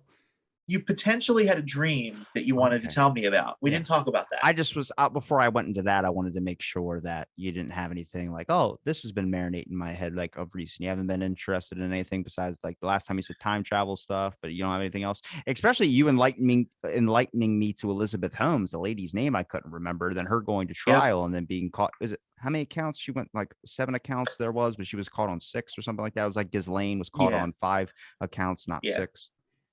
Yeah. So she did get found guilty, Elizabeth Holmes. Oh, there is one other thing that I found very interesting that I will share with you. So obviously, Thank you. Thank you, sir. you're welcome. So I feel like Caesar from Planet of the Apes, where James Franco sticks his hand and does the thing like that and lets him be free into the fucking jungle. Like you just gave me a fucking, oh, thank you. I can come inside. Oh my God, you guys got a stove heater. no, but this was interesting. So Tiny Tim, run to the fucking square. I'm on a fucking crutches. What? How fast do you want this message to get delivered? So obviously we recently and sadly lost Bob Saget. Well, Bob, touchy subject. I know. I had 3 people in this world I cared about, and they're all fucking dead now. Was it Betty White, Bob Saget? No, Who when else? Betty White died, I was high off my ass, and I couldn't stop laughing at the fact that she was 3 days before that. She said the reason she gets to live to be 100 was because she does these diet tips or never eats anything green. And I'm like, isn't that fucking ironic? And my buddy's like, that's really fucked up, but it is ironic. I didn't know Betty White like most people did. And I'm sorry if you heard that and got immediately triggered. I hope No. your emotional think- pillow can bring you comfort in the middle of the night. I think if you knew more about her, I think you probably would have felt differently. She's probably a great person. Oh, phenomenal person. So I one just of the didn't look things, at her like that. well, Betty White, so aside from the whole Golden Girls thing, she spent so many years on television, did so many different things. She had a variety show. She did a live, like, not really sitcom, but it was kind of like a live show before they really knew how to tape shit. Like it was live. She did game shows and like she did so was many a different fairy things. on a TV show way back in the day. she could sing. Like, she was very multi-talented, but on top of it, she was just a good person. Like, when she had this show called The Betty White Show, and it was a variety show. She would do interviews and have entertainers come on. She had this entertainer who was African American, and he would come out and he would do his act. Well, there were a lot of, I guess, affiliates or stations that were in the South that wanted her to not invite him back. And she basically said, tough shit. Either he's here and you want to air my show, or you don't air my show. We don't need you. Like, I have a lot of respect for that. I have respect for that too. I didn't know that. Yeah. So she legitimately, was a good person. And I know, obviously the Golden Girls are big in the LGBTQ plus community. And that started from Death at a Funeral. When that movie Death at a Funeral, I don't know if you've ever seen that with like Tracy Morgan and all that. First of all, it's like a Tyler Perry comedy. Yeah. Like exactly like a Tyler Perry. There was like one white person in that whole film, and I'm not saying that's an issue. I'm just saying I went to that film because I saw Tracy Morgan and Danny Glover in it, and I thought this was going to be like a film I can take my grandparents to. And instead of seeing Date Night with Steve Carell, we saw that in theaters, and I was like, "Oh my, this is an adult film, like very adult, like trying not to have sex in a closet at a funeral type film." And my grandma could not stop snorting laughing. She thought it was the most hilarious shit. My grandpa was like, why the fuck did we let you pick a movie? Like, I want to see action and shit, but we're just watching fucking but I think so in that film, there's a scene where Chris Rock is talking to his brother, who's Martin Lawrence, and they're what's his name? The guy who plays in Game of Thrones. Peter Dinklage. Oh, the little person. Whoa, yeah, I wasn't gonna say it like that. He's Well, an actor. But you piece. I don't know shit. Game of Thrones. I don't know Game of Thrones, but shit. I know who he is. No, that's. I'm kidding. I'm kidding. I'm proper. I know. That's the I know. proper term. I'm messing with you. It could have changed. I'm messing with you. It could have changed. Yeah, everything Could've changes. changed. Everything. Exactly. The only Exactly. consistent thing has changed. Proceed. But Peter Dinklage comes in and goes, "I was your father's lover," and they're like, "Our dad wasn't." No, and they go, "Before I tell his wife and expose this at his funeral, I need this amount of money to buy my silence." And they're like, "Our dad wasn't." And they look around their dad's office where they're talking. There's like a picture of him and his best friend dressed up as the Gilmore Girls. And like Golden Girls, yeah. Or Gilmore. Okay. Cool. Is that not the same thing as? Maybe I got them misconfused. So maybe this example doesn't work. I thought that was what was it. They were dressed up as old ladies, or dressed up as old ladies. Yeah, Golden Girls. Okay. I guess you said Gilmore, and I thought that. I guess you said Gilmore. What isn't that what Betty White was in? No. Gilmore Girls is a separate show that was like 20 years later. So I was right. That is the right example. Golden Girls. Golden Girls. Yes. That's not what you had said, though. That's the why guys were dressed up as Golden Girls at the thing. And they go, and then they started realizing, oh my God, this is our dad's lover.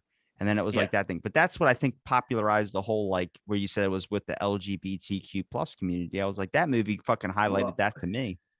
Well, I think that was referencing it. It goes back further. So one of the places where it started, the actress that played Sophia, Estelle Getty, she worked on Broadway before she was discovered and put on this show. She did plays, Broadway shows.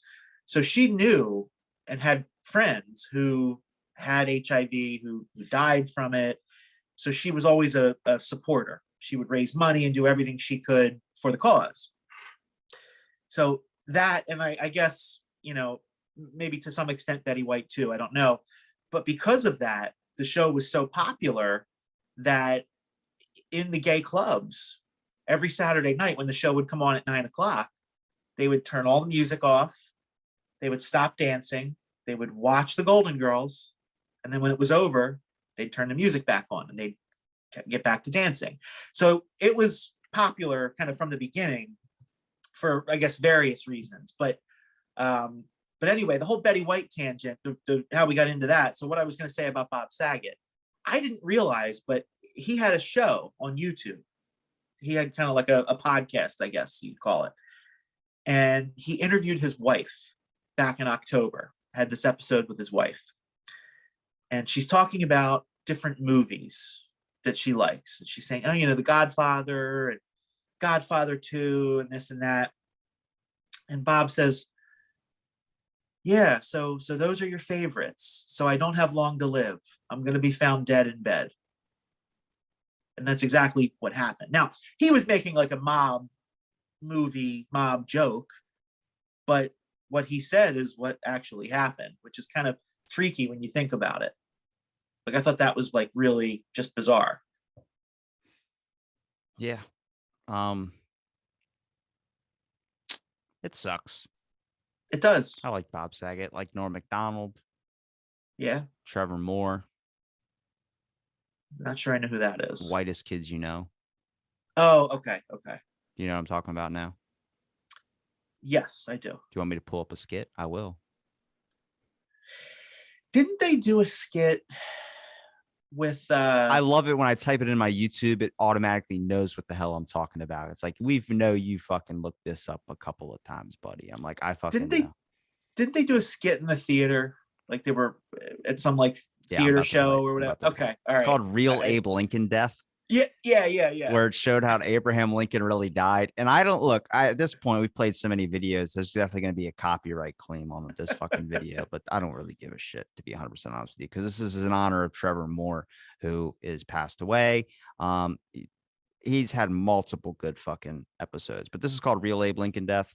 I'm going to play it. And then we'll probably go on to my dream next. Okay. Everyone listens like, God damn it, I wish I could see what they're talking about. Othello, I will avenge you and rid this castle of the vampire scourge that has taken this fair city. I shall hunt each and every one down in this town and drive a wooden stake through their heart. All this for my friend Othello. Oh no! That's Abe Lincoln. Hamlet, turn around! He turned into a vampire! He's gonna bite you! Oh shit! Hamlet, I can't watch this! Hey everybody, I can't watch this! Well, some of us are trying to. John, please. Who said that? Which one of y'all dead motherfuckers just said that shit? Was it you, String Bean? You skinny ass looking motherfucker? Turn around and say it again! Turn around and say it again! Turn around and say it again! Will you please be quiet? John, that is the President of the United States. I don't care who it is. He's ruining him. Oh! Now you fucked up! Now you fucked up! Now you fucked up! You have fucked up now! Now you fucked up! Now you fucked up! Now you fucked up! Now you fucked up! Now you fucked up!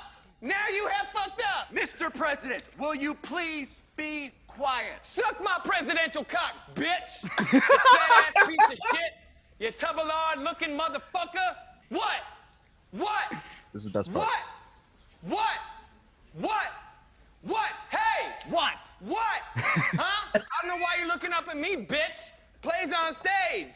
I'm not putting on a play up here. I'm trying to be entertained right now. Mr. President, be quiet. John, calm down. Listen to the woman, John.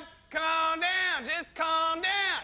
Calm down. Just calm down. And eventually, like, I'm gonna beat him to death with this hammer. And he runs up. He goes, "Where's that fat piece of shit going? Where are you going, skinny?" I was like, love it how he flip flops it from fat piece of shit to skinny.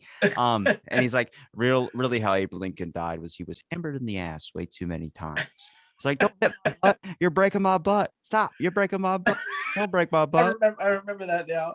That gave me so much nostalgia, dude. I was like 12 years old when I first saw that. And that was the funniest fucking thing I've ever seen. Rest in my peace, God. heroes. Yeah, I didn't even know. I just looked it up while I hadn't heard. I didn't know that he had passed. Norm Macdonald, Trevor died at 41 before Norm. Norm died in like the weirdest way. He died of an illness that he was fighting. He was fighting cancer, and he just didn't tell anybody. Like even his co-host on the Norm Macdonald show, they were talking about doing a podcast, Adam Egget, who has like the best cult experience I've really ever heard. Besides people I've talked to on my show, but like an interesting one. He just was told him I'm going up into the mountains for the weekend or whatever. I'm not, just don't call me, don't text me. You won't be able to get a hold of me. And then he knew like his time was short and did that like a boss way to go out. Like mostly people want to fucking say it's my birthday month or like everybody only got a month to live and then milk the shit out of it. Now he did it silently, which I have Yeah. like a fucking respect for, as much as you probably have a respect for Betty White. No, and I respect that too. Absolutely. It's been a lot of death Meatloaf in the died last year. fucking Meatloaf, Louis Anderson. yeah. 2022 kicking off strong. Yeah, strong. I wonder what that Insane. is. It's got to be a food thing. There's got to be like some type of lifestyle or food thing or mental capacity thing. Because did you ever? I want to show you this real quick. Transfer. I see him doing the formation from war. They had a picture of a kid that went to, I guess it was the Vietnam War.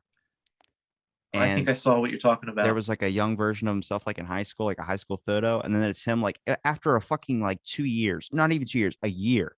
And he just looked like, I don't even know, like the wrinkles. And of course, when I type in transformation from war, it gives me a bunch of fucking books.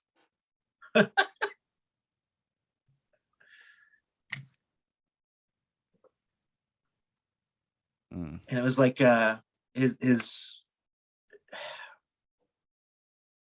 like the light in his eyes was gone. He just kind of like, no, everything just looked dark about his face. It was all sunken in. And it was like, damn, like, yeah, you gotta realize, like, as much as you see people who like we popularize good looking people when it comes to acting, when it comes to like anything of that sort. But to get a flawless face without like some type of, I guess, surgery or something like that, you literally have to like just take care of your skin 24/7, never experience hard stuff. Like a person who's 30 and a supermodel looks younger than a person who's 16 and just went to war and spent a year there. Like, isn't that's just weird to me? I don't know. I mean, eventually they're going to fix your aging processes or anything like that. So you're going to eventually just be fucking, be able to like dial your skin back and all this. But here's the picture of the guy. Look at that age transformation. 4 years. Yeah. He was, yeah. Oh, sorry. I didn't mean to click out of that. I'm trying to move the screen box that's over here on this side.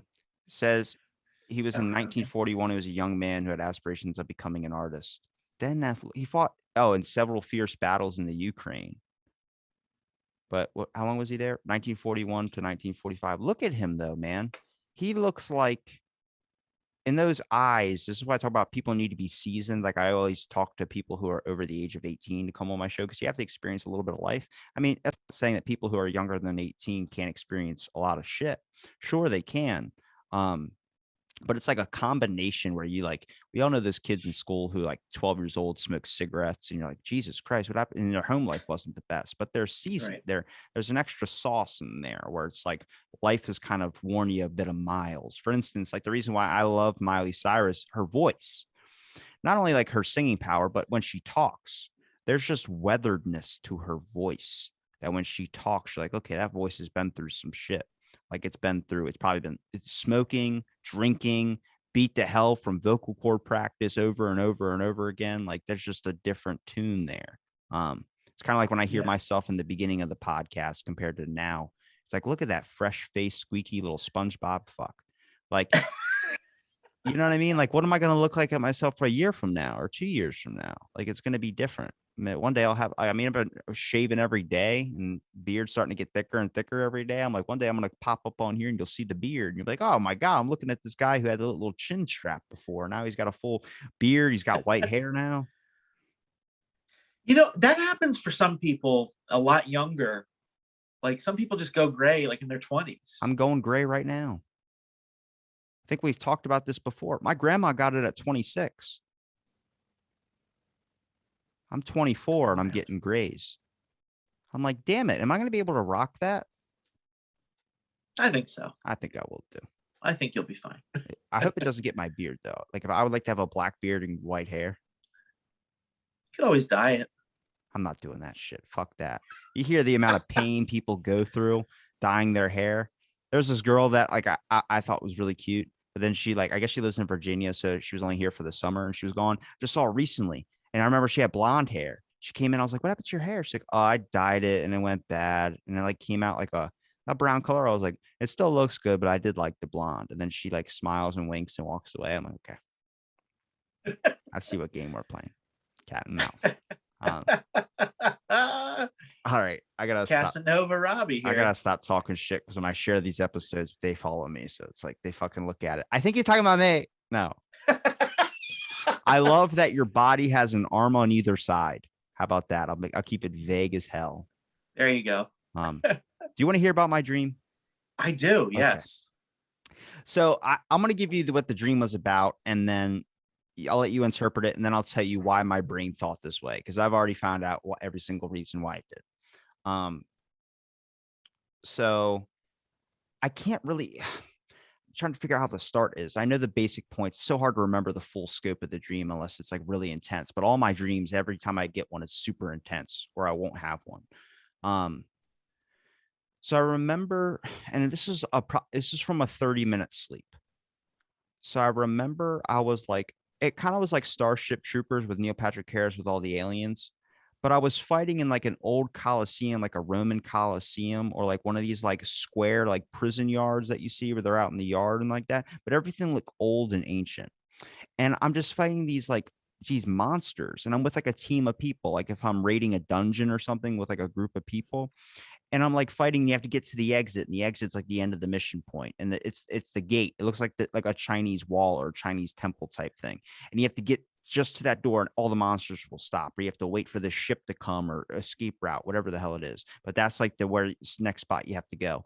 And I remember I'm just fighting these giant fucking spider centaur. You ever play Fallout? No. I can look up a picture of it because. I mean, I have a friend who plays it. I've seen Fallout, but I've never actually played I'm going it. to show you what I'm talking about. It looked obviously more distinguished than what this game's going to be able to show because the graphics of this game have just gone to like shit. Or I mean, just because technology's advanced so much, everything looks crappy that was done in like 2016. You're like, oh my God, I can't believe I spent hours of this when I was a kid skipping school and shit just to play this fucking game. This is what I'm talking about. You see these things? Okay. So these things I was fighting. Oh, wow. But they look way more realistic and way more muscular and had way more legs, like spider-like type legs. And I was fighting these fucking things. I'm going, God, just endless waves. I'm like, you got to get to the end point. And as you know, you get into the end point. Next thing I know, I'm teleported into my house. No guns, no people around me. But everything is like, there's no lights on, but you can still see. It's like that weird horror style blue where it's like you have night vision, but it's all blue and like dark and cold. And remember, I was like, I walked down, I went out my door, and before I could walk down the stairs, it was my I think it was my sink. My sink was dripping, and I was like, so my brain, I'll explain, I guess, that later. It was dripping, and I was like, what the fuck? And I'm like sitting there, hit it up, put it down, hit it up, put it down, trying to make it stop dripping. I'm like, fuck, it's gonna keep dripping. It's gonna cost so much fucking money. In my dream, I'm worried about bills. And I fucking walk down the stairs, and there's a bathtub just sitting in the middle of the family room. Like none of my furniture is around. It's just a bathtub, and it's fucking overflowing, like just overflowing and overflowing. The water's dripping and overflowing. How do I get this stuff? So I'm panicking, running around the house, like freaking out. What the fuck is happening? All this stuff is leaking. The whole house getting soaked. Go to where my kitchen is. Sink's doing the same thing. There's water now flooding up into the house. Like, I mean, very like ankle. And I'm like, what the fuck? So I'm panicking. I go up into what my bedroom would be. And fucking my closet that I never open. Like I just lay down. I'm like, fuck the mess. I'm going to lay down. I'm panicking. I'm trying to like, I don't know why I'm scared, but I don't know why I'm scared. You know what I mean? And I'm in my bed. I'm getting fucking goosebumps talking about this. Like, you should feel my nipples right now. They're fucking perked to hell. Um, but my closet, I never open because I always put all my clothes on a chair in my room. There's no need to go in the closet. It's always shut in real time. And in this dream, it wasn't. And I'm like, on my covers, I have the covers over my head and everything's cold. And I'm like, I know I have the thermostat on 73 in reality. So why is it cold? And as I go and pull these covers down, it's the girl from Grudge. And she's just like, not Grudge, Signs or whatever it is with the long black hair. No, that's not Signs. That's The Ring. The Ring, yeah. Who was like always like kind of like a fear I had when I was a kid, and it just went away. But I haven't been scared like this in a very long fucking time. And she's at the end of my bed, long black hair. And I pulled the covers down. I'm fucking, dude, these goosebumps are real right now, dude. I'm about to show my nipple on screen. So I don't think I can show my hands.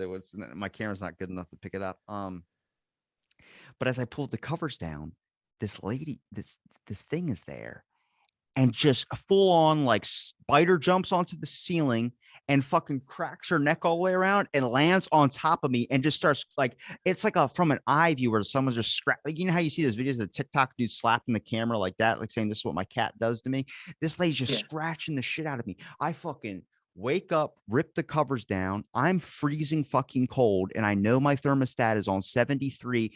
And I don't know if you can see, I had fucking scars on my fucking arm. This happened like last week. There were deep cuts on my fucking wrist, not my wrist, my forearm part. And I was like, what the fuck? And I was like, so I don't know what the fuck that was. I want to get your thoughts on that. My room was set to 73. I was freezing fucking cold, and I legit felt actual fear. Like, as I did that and checked my arm, like I stood up and checked my arm, I immediately look up and my fucking closet is opened. I'm not bullshitting you. And I did not go into my closet. The door was shut when I went to bed. I never opened that fucking door. The door was opened, and I literally sat there, and my heart's racing right now with legit fear that I've only felt. Like, I don't get scared on anything. Like, people try and jump around corners and jump scare me. It does not fucking work. I have like no emotion to that shit. I watch a movie. I don't give a shit. I felt legit fear in my heart, like when I was a child, of just a scary movie or something. Not that my parents beat me or anything, just a scary movie. But I felt legit fear. And I just sat there like watching the closet. I was like, why is that fucking door open? And I just sat there like waiting. I literally wanted to say vocally, like, I know you're fucking in there, and see if something fucking did anything. Nothing happened. I literally just put the blankets over my head, just went to fucking sleep, dude. I was like, I don't give a fuck. And my lamp, I leave a little night lamp, like how this one is over here that gives like a yellow light, makes my skin kind of look tan instead of pale like it was before. I have a lamp like that with the same bulb, but it's very small. And I always leave it on every time I go to bed. I don't know why. It's when I get up in the middle of the night, I have shit around my room. I don't want to fucking slip and fall. It's not that I need a night light. It's just I fucking leave it on. I don't know. It doesn't, whatever. And it was fucking off. But my room, like, so this thing over here that used to be my background for the podcast used to be in my room. It's blackout curtains. I took that away, but then eventually I had an open window, and I was like, if I'm fucking getting up in the middle of the night shirtless or something, and my neighbors can fucking see a free show, like living in a glass house, back to the beginning of our conversation. So I put up an old sheet, a bed sheet. So it was enough. And I guess the full moon was out that night, and it was enough to shine a little bit of like white light, kind of like bluish light into my room. So I could see the closet was open without my lamp being on. And I go, why the fuck is the lamp off? So I'm going to tell you my breakdown of it after you tell me what you think that dream interpretation shit was. Wow. So this is a lot. So did the bulb go out, or it just turned off? Like, were you able to turn that light back on? I can't tell you it all now, or you're going to. Okay. All right. I'll wait to hear. All right. So clearly, the fact that you're in this like Coliseum, right? I think it's clearly a battle of some sort that you either consciously or subliminally feel that you're waging, right? Bread and circus. What's that? Bread and circus.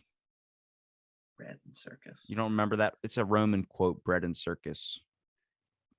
No. It's like if you ask them what they want, all they ask for is bread and circus, which was like the invention of the Colosseum was a show. No matter the cost of death, people still want to see a show. Gotcha. Okay. So maybe my fear of bringing the show back, Maybe. I had a lot of anxiety before I did my first episode back. I was like, am I going to be good as I was? I took a month off, had to knock the rust off a little bit. Sounds stupid, but those anxieties were real, man. I was getting actual fear of coming back. And I know some people out there like, you shouldn't have came back. Well, you're fucking listening. So thank you for your viewership. And if you want to subscribe, if you want to subscribe to our Patreon for $5 a month, you can do that as well too. I'm just kidding. I had to, dude. I had to.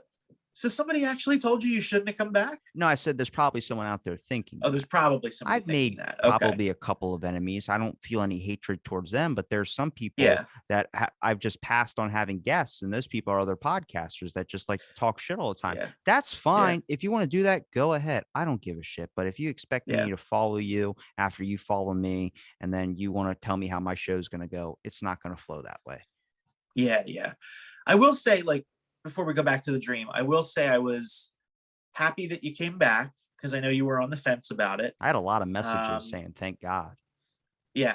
I was surprised because I know you had talked about maybe not putting an episode out every day. I was surprised that they were coming out every day. Weekends off. Because weekends off. Okay, that's good. So I think that's good. The day we're recording this is Saturday. I didn't post today, and I'll post tomorrow night, which will be Monday's episode. Because I always post the night before. The night before. Gotcha. Okay, I think that's good. That's you still get to do it, and you're good at it. It seems like it's kind of like getting a raise. Wrong, you enjoy it. Like if you make $12 an hour and you bump up to 15, that adds up to your paycheck. It increases it by like $100 depending on the hours you work. Dude, 5 days a week. If I'm only posting 5 episodes, I fucking 2 weeks booked already when we're recording this.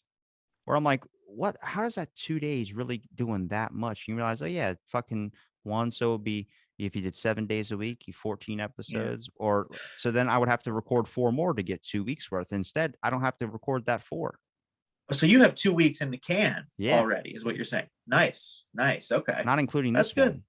This is for next week. Like my next 5 are already done for the week, and the 5 after that are done for the week, which makes it difficult because then it opens up that doorway for people to be like, you know what? I don't think I want my episode posted. Just because it takes so long, people are like in a fucking hurry to hear their shit. Dude, I've been on recordings where I've been waiting for it for fucking months. I did one in January and it came out in November.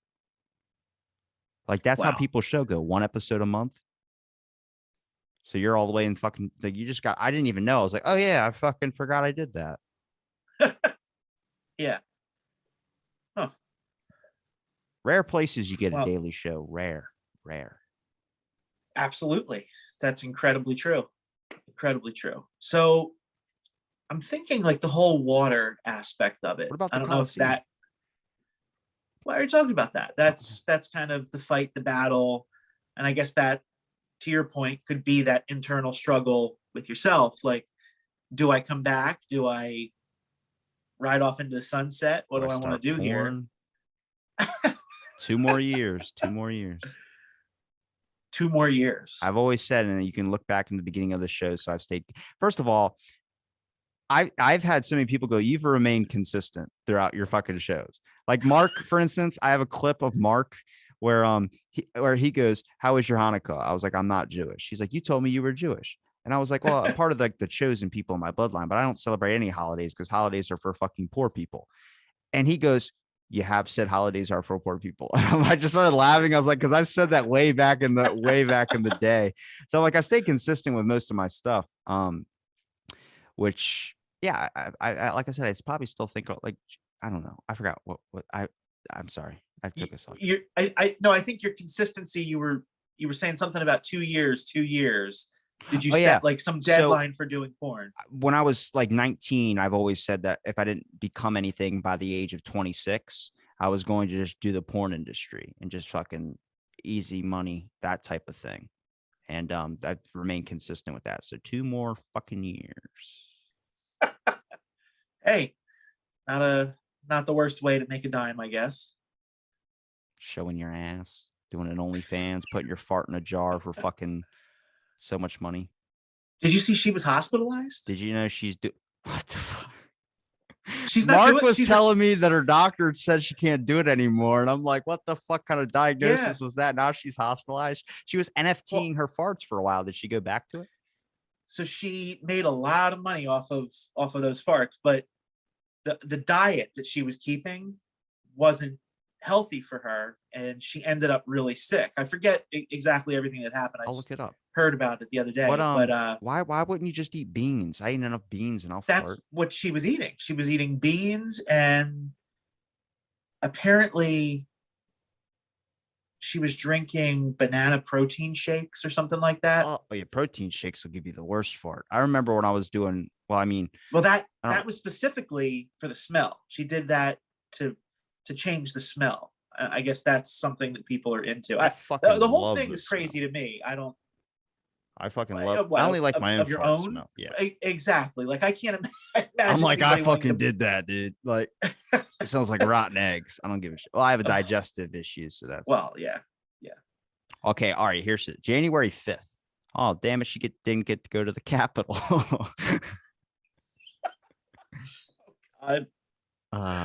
I love it how they're like, it's the reunion of. I'm like, why the fuck? What? Do we do a reunion for? I guess we do a reunion for the Holocaust. But it's not like a family reunion, like a high school reunion. It's a different type of reunion where it's like, today was the day. We got to remember. Okay. 97 jars over. How big are these fucking mason jars? Oh, okay. I know she made 1,000. Like she was having a heart attack. She felt like. Oh, that's right. That's right. Yeah, she thought it was a heart attack, but it was because of, I guess, for the length of time that she ate the way she was eating, that her system was all screwed up. Oh, I like to get things rolling with some beans, a protein muffin, sometimes even a yogurt. Less sugar is better. Some hard-boiled eggs, and waiting for the farts to develop while I like to read. I'm very smart. I love to read. What a fuck. Whoever asked these questions, dude. That's fucking crazy. It doesn't say. She says intense gas pains revealed. I was advised to change my. Oh, she wasn't experiencing a stroke or heart attack, just very intense gas pains. Which, I mean, it's kind of like when you burp and sometimes that burp goes down and it gets stuck like in the middle of your chest. You're like, holy shit, is that a heart attack? I've fallen and I can't get up. You fucking pass out. I never had a fart get stopped before. No, that just sounds unpleasant. Sorry, back to the whole thing. Water dripping. Water dripping. Stay on top. Stay on top. Yeah, we've been having a lot of trouble with that today. Water. So we've hit the board on topics, and like I said, $5 a month to any out there listening. I'm just kidding. There you go. There you go. They can if they want. Yeah. I gotta open up that door. If you like the show to keep going, which I want to keep doing and keep it free, I rather people pay what they think the show is worth. So if that's $1, if that's this monthly, that adds up. Next thing you know, I don't have to worry about fucking trying to get a real job. Yeah. You might want to consider ads too, because that's a way where. That's what I was saying. I don't want to put ads in it because it takes away from the experience. Unless it's like a really good company. Like if fucking Honey Smacks came at me with an offer, you bet your ass I'm accepting that. Yeah, I mean, even though you got sick, you still wouldn't talk bad about them. I haven't seen them in stores though. I'm upset. Oh. Every time I go to the store, I'm like, damn it, there's no box of Honey Smacks. I typically don't eat cereal, so I don't even go down that aisle. Okay. I'll have to look next time I'm in the store. Water dripping. See if they're even on the shelf. Yeah. Well, not just dripping, but it was overflowing from the sink and from the tub too, right? Getting my hardwood floors fucking soaked. The property damage. Another tangent for 10 minutes, right? Like a good neighbor. There you go. There you go. No, but I almost think that the overflowing, for me, that would be like, there's too much going on. There's too much I have to do. And I feel like I can't get to it all. But I know you and I are very different in that you're always on the go. You're always looking for things to do, because to of be that occupied. fear. Because of that fear. Because of the fear of having too much to do, you want to have too Instead much of you to do. panicking about there's too much stuff that you have to get done, I just do all the stuff that my brain says I have to get done. Okay. Well, I feel like the water has something to do with that personally. Okay. What else? Okay. The whole faucet thing, you're trying to turn it off. That ties into that.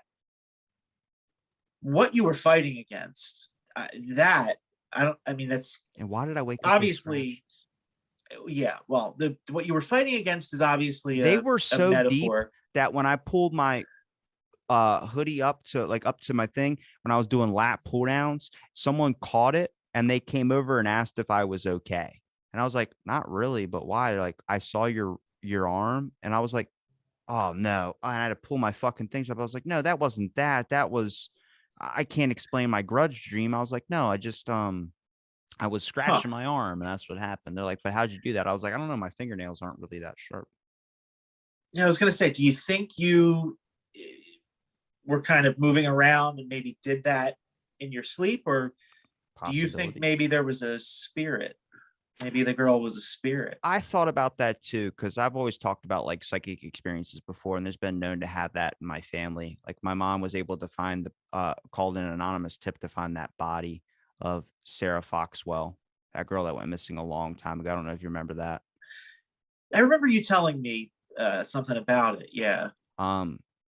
Yeah, I said because my dad did it, but my not killed her. My dad called it in because my mom Good to clarify that. My mom was just in hysterics and couldn't get she said she couldn't bring herself to do it. But it had a very intense dream like that. And I've had really intense dreams before where I've been able to they found the body where I said that I had a dream that there was this body laying there before. My mom knew that person, called somebody about it, and then they found that person exactly where I was saying. What if this girl from the ring essentially was somebody trying to get in touch with you, somebody who maybe has been killed or is dead somewhere? Maybe it was the spirit trying to get in touch with you and tell you, hey, this is where I am. Unless it's my grandma trying to stop me from smoking cigarettes, because that's how she died with lung cancer. So, well, yeah, I mean, that's a good thing to stop doing for sure. I do it once when I'm doing a cardio session, but then I started noticing I'm doing it like every time before when I'm just bored. Wait. Do you understand how counterintuitive that is? It's you really do it not. while you're doing cardio. It's not while I'm doing it. It's in the break. Like when I'm doing. That's what you said. When you're doing 5 hours of cardio total, halfway mark, I go, I need some nicotine, because what nicotine does is it holds off your hunger. That's why it's very, very hard to be like, when they say cocaine addict and be fat, like Jack Nicholson's a fucking legend for that. He just looks like a melting pile of goo. I still love him. How is he still fucking alive? Jesus. I mean, Christ. how old is he? Maybe. No, stop. I can't have that. No, that would be like 4 people. Listen, it's got to happen at some point. Everybody, shut up. Matt, shut up. But what happens is nicotine staves off your hunger cravings. That's why a lot of people who are really, really skinny smoke cigarettes, because that's just it. You don't eat. It loses the sense of being hungry. The nicotine kind of it's bodybuilding trick. A lot of bodybuilders, when they get ready for competitions and stuff like that, they'll do nicotine because it keeps the hunger away. It's like right now I'm hungry, but if I hit my vape, I won't be hungry anymore. But then it comes back a couple of minutes later. So you got to start doing something to get your mind off the hunger. It's just something to keep your mind going on something else. But then when I usually at 3 hours in, like I did today, went outside, puffed a little cigarette out in the cold, and then went back inside, did the rest of my workout. And then it just gets you not more energy. It just does. Nicotine has different effects on everybody, but the general consensus is that it does stave off hunger hormones. Here's a really wild and maybe controversial thought. I'm about to say, how fucking wild have we gotten so far? We're in grudge territory. What? this might be like revolutionary. Instead of nicotine, why don't you just give your body some fuel? Even if it's just Fasting something cardio, you have to do it that way. See, well, you gotta but understand. you have to realize though, the length of time you do cardio is not the length of time most people do cardio. I know. Like that's the point. Most people don't do cardio long enough that they I burned 2,000 have that calories. Hold problem. on, I burned 2,000 calories today, and so far I have consumed.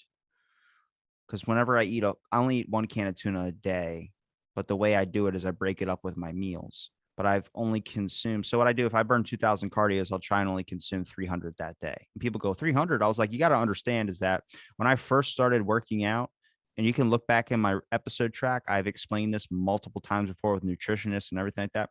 I was getting bullied really bad from my weight. So I joined a gym, and then I was going from eating an apple a day where I just thinned out because I got taller. Once I hit puberty, I got taller towards like my junior and senior year of high school. I became like a stick in a sense. I was eating an apple a day because I would just play games all day. So I wouldn't ever feel the need to eat. You know, you're sitting there playing or watching a movie or playing a game. You're like, holy shit, it's been 6 hours already. It's like I missed lunch. Where I was just eating an apple a day. And then when I started working out, they're like, you need to consume meat, protein, all this type of stuff. I had to bump up meals to eating like 4 times a day, 5 times a day. You're basically, that's the issue is like, if you see bodybuilders and then they stop working out for a year or two, they gain a massive amount of weight. If you look at the guy who's in 300, ripped, then afterwards he gained a lot of weight. Now people make fun of him because he's overweight because he stopped working out. Yeah. You got to understand is you train your body to eat at certain meal times and a certain amount of food. You're basically, if you talk to bodybuilders about the horrible amount of body dysmorphia that rolls with them, is because they literally go to like their fucking peak. And then next thing you know, they're dropping down every day from it. And then it's so hard because if you stop working out and then you're already eating the same amount of food you're eating before, now your body's not burning it. So now it's just being stored. Fasting cardio. What I do is when I first wake up, I go and do cardio if I'm going to do cardio, or I lift weights. I always work out fasted. You get more, I just feel fresher. It's kind of like when you wake up in the morning, you're usually thinner. You're a lot because you haven't drank anything, you haven't eaten anything. You're just different. That's the prime time to get your body burning those fat storage cells, because the first thing your body burns is as a source is protein. Second, it burns. First, it burns as carbohydrates. Second, it burns as protein. Third, it burns as fat. Fat's the hardest thing for your body to burn. So it's best to do it on an empty stomach because it's going to target straight those storage cells. But it's also going to take some of your muscle away too. So that's why people drink aminos, and there's a whole rabbit hole of amino energy and all that type of stuff. They're all bullshit. BCAAs, all that bullshit. I like it because for me, I have an electrolyte imbalance. So I'm constantly drinking something, whether it's a diet soda. People say that might make it worse. I just need, my mouth needs to, I'm talking a lot too. My mouth needs to constantly be refreshed. I'm getting cotton mouth 24/7. But during a workout, if I'm doing 5 hours of cardio, each hour is an energy drink. So I just kill an energy drink, kill an energy drink, kill an energy drink, 3 energy drinks in, and go out, smoke a cigarette, come back in, energy drink. Then I'm fucking going home and eating. But then I'll only consume 300 calories.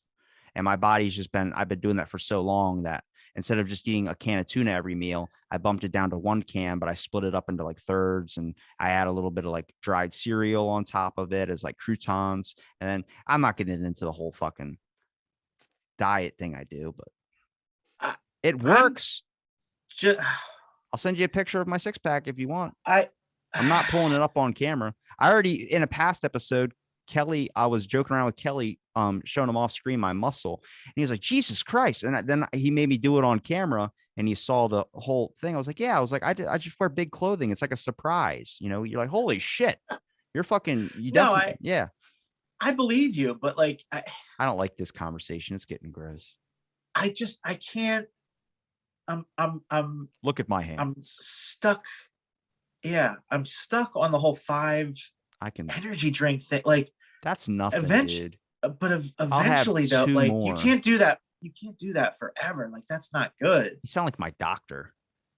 Well, and she left me. Oh my God. She told me, I just saw her recently. She was like, I have something I gotta tell you. I was like, what? I was like, and she goes, I'm moving to North Carolina. I was like, no, you're the only person that gave a shit.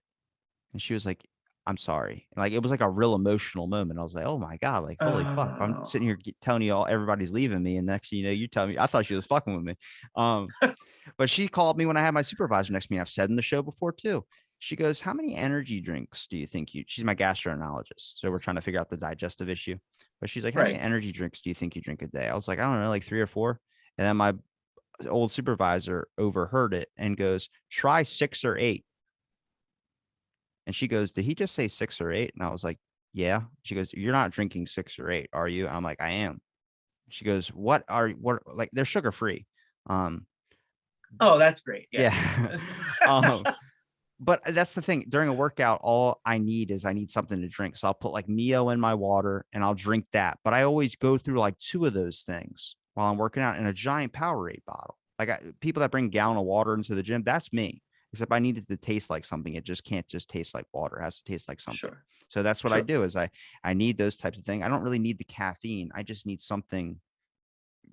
My body burns it so freaking quick, man. I don't know what it is. If after 10 years of working out every single day, like I said, we're in a snowstorm right now. I was driving to the gym in a fucking car that shouldn't have been going, where I literally thought, okay, here's where I turn. No, I almost went off into the fucking giant gutter, a ditch that's the size of a truck. I was like, oh fuck, like someone didn't clear these roads properly. But you're driving and like the heat doesn't work so well. I didn't clear off any of my windows. We're not going to analyze my fucking personal life. Let's just go to the fucking dream. I fucking hate. I want to edit this whole fucking ending. You better not. You better not. Okay, Talking so about myself. This is what's going to keep me from getting a Nobel Peace Prize. No. The man's fucking insane. So let's hear it. So what's your take on the dream? Well, we got to figure out what the grudge monster meant. You said a spirit. Yeah, I mean, I think it could be a spirit trying to reach out to get your help. I mean, Why maybe did it attack the shit out of me? if you. Why was my light out? Have you ever seen the show Ghost Whisperer? Yeah, with fucking. She gained a lot of weight too. She stopped working out did? too. Yeah. Oh, I didn't know that. I'll have to check that out. I'll look it up right now. We'll play it on the show. I'm but not body ultimately, shaming. I'm just saying that it's just an observation. I'd still fuck her. It's an observation. I just saw at the gym this morning. Apparently, Mariah Carey did a recent interview. Still hot, and people are like, "No, she's not." I'm like, "Yeah, she is. She is fucking gorgeous. I'll take Mariah Carey. If you can have her in her prime, you don't deserve her now." I fucking love Mariah Carey. She's my number 1 now because Jennifer Aniston moved down the mark. Really? Yeah, because she was very vocal about mandates. Okay. And I was like, nope, you just could have kept your mouth shut. I don't need Matthew McConaughey running for governor. Hardly anybody can keep their mouth shut anymore. It's impossible. Everybody's got to have an opinion about everything. Are you seeing what I'm seeing? Not yet. It's spinning. There we go. Oh. I saw her on a CSI show. And I was like, oh. Okay. Well, hey, nothing wrong with against that. her. You get over. That's what happens. Yeah, absolutely. But like from that show, the reason why I bring it up is if you notice sometimes the spirits that would come to her looking for help, they wouldn't always approach her in a friendly way. They would like scare the crap out of her, or it would be this real like ominous thing. And then once she got to talk to them and understand what their deal was and help them out, they were different. Maybe that's what's going on with this. I don't know. Maybe. I muted myself and I forgot. Okay. That happens sometimes. Yeah, sure. But I also just hit my vape really hard and my fucking head's spinning now. Uh-oh. Okay, so my synopsis of everything, I couldn't tell you what the Coliseum or the dream type thing is. Maybe it is that anxiety thing I was telling you about. That seems probably what I've kind of figured out a little bit more too. Yeah. I've more analyzed like I know why there was a bathtub in the dream and the sink was leaking and all that, because my shower has been dripping. Is it slow drip, drip, drip, drip. Oh, hold on. Did that get picked up? That was good. I don't think I could do that second time. No, the first time was perfect. Fuck it. I'm not doing it. Yeah, it was perfect. Look at that. That was great. We're an audio drama show as well, too. Now I'm really earning your $5. I'm just kidding. I'm gonna keep running. All of a sudden now you're doing ASMR, I could do what I did in the beginning where you hear this in the background. I'd be talking to a scientist, like, yeah.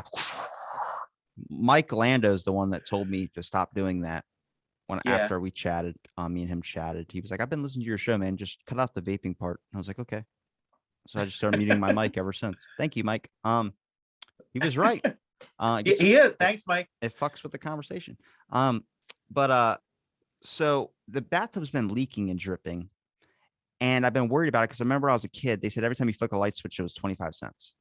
So I was always very cautious with that OCD type thing of like, oh, don't want to flick the light switch, don't want to waste electricity, don't want to waste water. So that's always been in my fear. Like that water bill is going to be fucking insane. Even though a shower is like that dripping for a week straight, it still is a fear in my head. Then my sink downstairs in the kitchen, if you don't turn it all the way properly, it starts dripping a lot.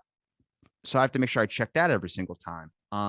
So that was probably a fear of like the overflowing type thing, is that the water's like, you didn't fucking shut. Now, the closet door, I can't explain. I can't explain that. The lamp, I can. The lamp, the fuse or the little cord where you it's like a slider switch thing. Mm-hmm. Even if it's in the up position or it's in the flick position, the bolt, or all I need is a screwdriver to tighten the screw that holds the whole bracket together. It's just because it's loose, so it opens up a little bit. And you have to move it around and then the light will come back on. So I guess that must have like somehow just like something must have happened. It must have released a little bit more and it must have went out while I was sleeping. The sheets, I remember going to bed and itching my arm, which might be the scratch, but there was no scratch marks when I did it that deep. So I must have did it while I was sleeping. I guess it was the fabric softener after washing my sheets must have made it really itchy. But I can't explain the closet door. I know for a fact I went to sleep and that was shut, unless it was cracked. And when my AC kicked on, which the vent is right near that door, kicked on and opened up that thing, like with enough. Because when my AC kicks on, or my heat kicks on, it goes like that. And it might have enough air to be able to do that. I could see that happening. Think it's strong enough to open the door? I think if it catches it at like an angle that probably is like, it's like the JFK magic bullet. It's so hard to fucking replicate that shit. Like you can spin it at any angle, but you need like Dr. Manhattan, nuclear physics power to be able to do. It probably could have done that. Now, the grudge thing, I don't know what the fuck that was. I would say the spirit thing as well too. Yeah. But what else was I don't know. Those are the only things I could really explain like that. The scratch marks, maybe I scratched myself while I was sleeping, or scratching it on my sheet or something like that, or something must have caught something wrong. Maybe. Maybe the whole. But the real fear, that was fear of like all that whole entire impact of that thing that really played like a holy shit into my heart, where I literally was like staring at that thing like I wanted to say, I know you're fucking here. But like, you understand, that would have been even worse, because imagine if that is a spirit of my grandma, she would have beat the shit out of me. What'd you fucking say? I didn't say shit. Grandma, I'm sorry. I don't know. Might be, I don't know, the depression thing. I don't know. The inner demons. Maybe she's trying to get you to listen to her and knock that shit off. Stay tuned. Out of the Blank is making a rap. Which I am doing. I'm producing a rap right now, too. I got the lyrics right here. No way. You are a Renaissance man. I Wait, what the fuck? Oh, I didn't transfer him over yet. Hang on. Wow. It's not bad. It goes good with the beat. Okay. All right. Well, and when you finish, what's going to be the platform for this? Like, where's it going to go? Is it going to be probably gonna part be on of the YouTube. next film? I might just do it under Okay. an unknown account, though. I don't know if I'll fuck with my podcast stuff. Probably keep it separate and just not really tell anybody about it. Maybe send it to a couple of people. The beat's pretty good. I got a lot more of the lyrics My cousin's doing all the editing and all that stuff to it, but I did it in 30 minutes. Wow. It's good lyrics too. Okay. If it just flows like that, that's usually a good sign. If it just comes to you. It's just making me sit down long enough to be able to write that shit down. Like I have to put my mind to be like, we're gonna sit and write this. Like what I'm doing the book, which I got the title of it, but I don't know how I want to make it. And then I'll be randomly like thinking about it. Like if I think long enough on it, I'm like, I know exactly what I'm going to fucking talk about. But the book was going to be titled The World Consensus on Pain. Oh. World Consensus on Pain. And the subtext to it would be something like, here's improv for it. Something would be like, people experience pain all the time.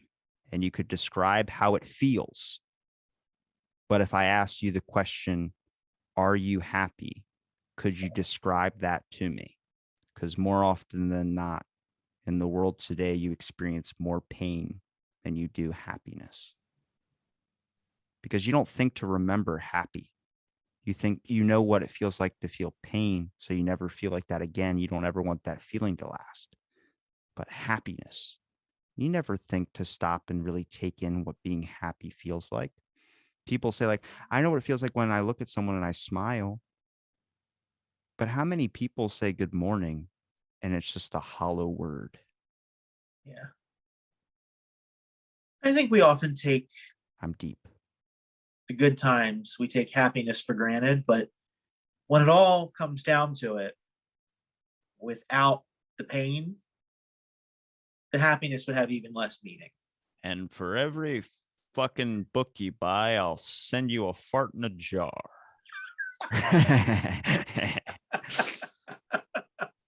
No, I think after all your talk about it, they'll want every book to come with a picture of the abs or something. Just signed picture. That'll be my self-portrait with a rose.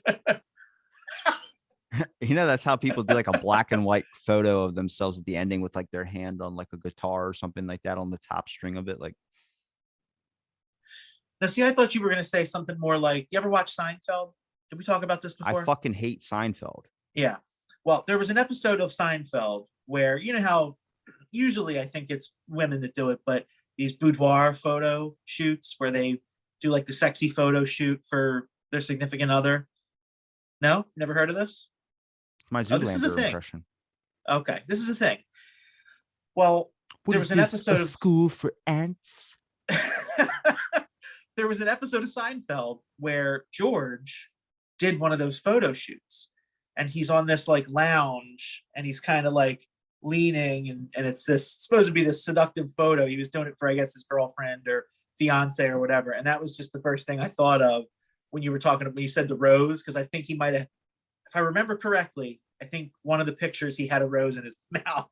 That's what all those Sorry. fucking 90s and 80s and all those portrait things are too. It's like being on if you have a social handle and you're like any type of like coach or any type of thing, you have to put like a lot of like, they hype up the profile so much. Where it's like, I always tell people when they're like trying to pitch a book or something, I was like, the best thing to do to really get your book to sell is just not talk about it. And then people laugh like, well, I get it. You just don't want me bringing it up on your show. I'm like, no, literally people have to like you to want to find out what the fuck you read. Like that's literally the thing is that you have to just be likable to the person listening, show your personality, show who you are.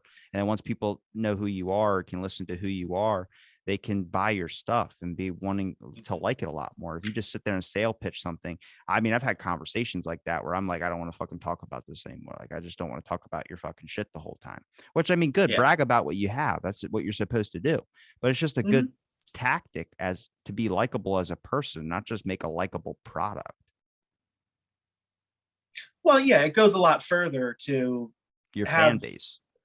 Well, right. To be likable, I don't want to use the word popular, but I like this book, but I didn't like the other fucking 50 he made. Like, what the fuck? Just be you. Matt, if you wrote a book, I'd fucking read it. Not just because I like you. It's just because I all these conversations. You know, you probably get messages from people who heard your podcast episode. Woo-wee, that host is fucking insane. But then you probably get really good compliments of like, it was a funner version of you.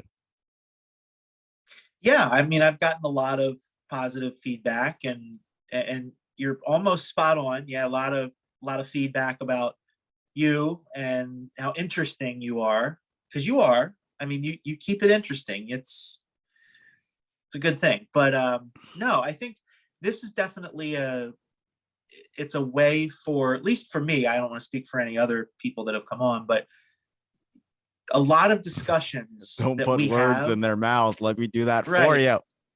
I don't want to put words in anybody's mouth, but for myself, there are a lot of things that get discussed just by the nature of how our conversations kind of bounce around that I probably wouldn't be discussing or talking about with really anybody else. So I think it is a very unique situation whenever we get to chat. So I enjoy it. I appreciate our chats always. I'm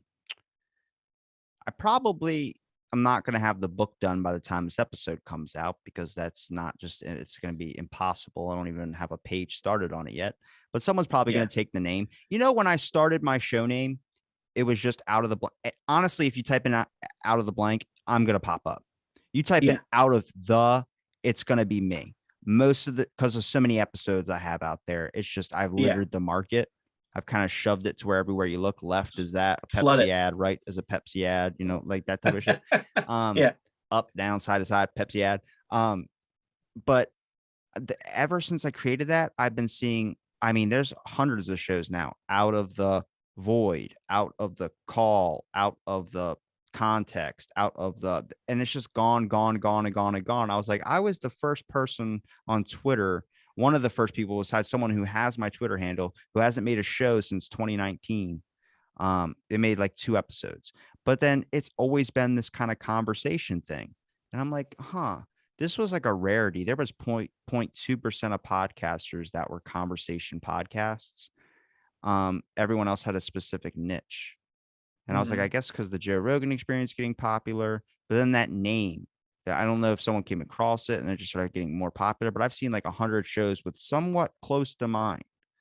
And I'm like, yeah, that's just, I don't know. I don't want to put us in a weird thing of like, everyone's copying They all want to me. be you. No, that's they all not want to be you. It's just, it's a different thing. It puts it, nobody really, shows that start with an O are strange. Shows that start with a Z are strange.